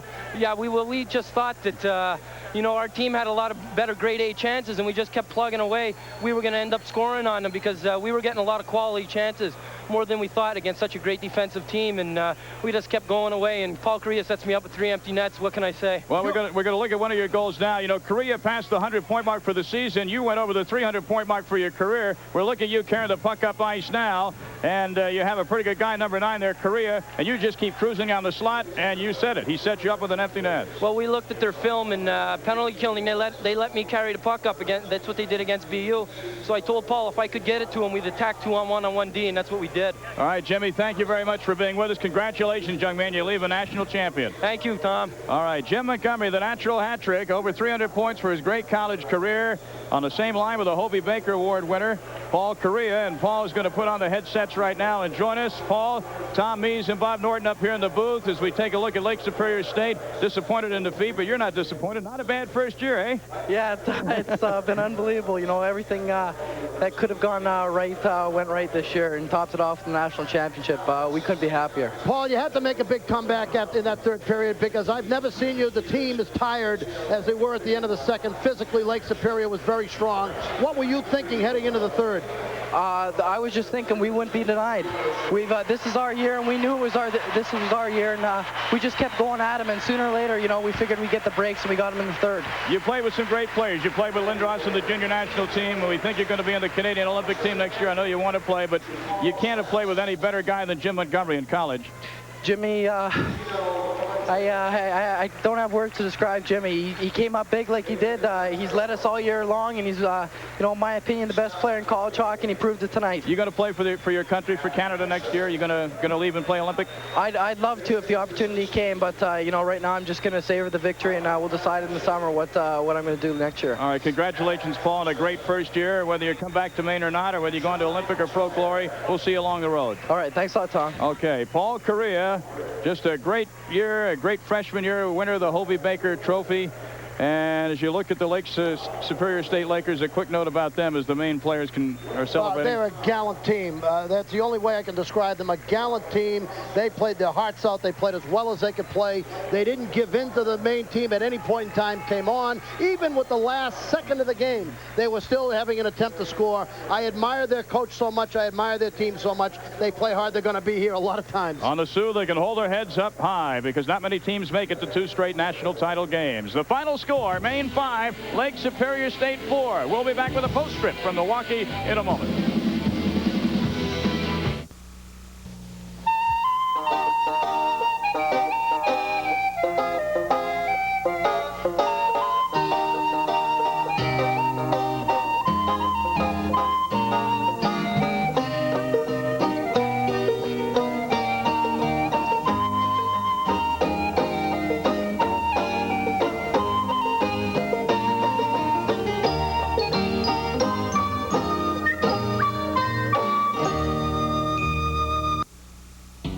You can't beat Bangor Chrysler Plymouth Dodge. For service, selection, and pricing, we've got it all. You can't beat the huge selection of Chryslers to choose from. You can't beat the great prices on Plymouth. And you can't beat the quality Dodge cars and trucks we have. Stop into Bangor Chrysler Plymouth Dodge and experience our unbeatable service.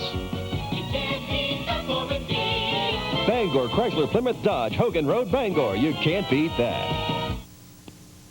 National champions for 1993, the Black Bears of Maine, their first title ever. Winners over a gallant group from Lake Superior State, 5-4. Welcome back to Milwaukee, where the cheering and the celebrating still going on. I'm Tom Mees with Bob Norton. But I'll tell you, another guy has a right to celebrate a little. He should be very proud of his team. Head coach Jeff Jackson of Lake Superior State. Jeff, you told us during the week just getting back to a title game would be a great achievement. Your guys deserve a lot of credit tonight in defeat.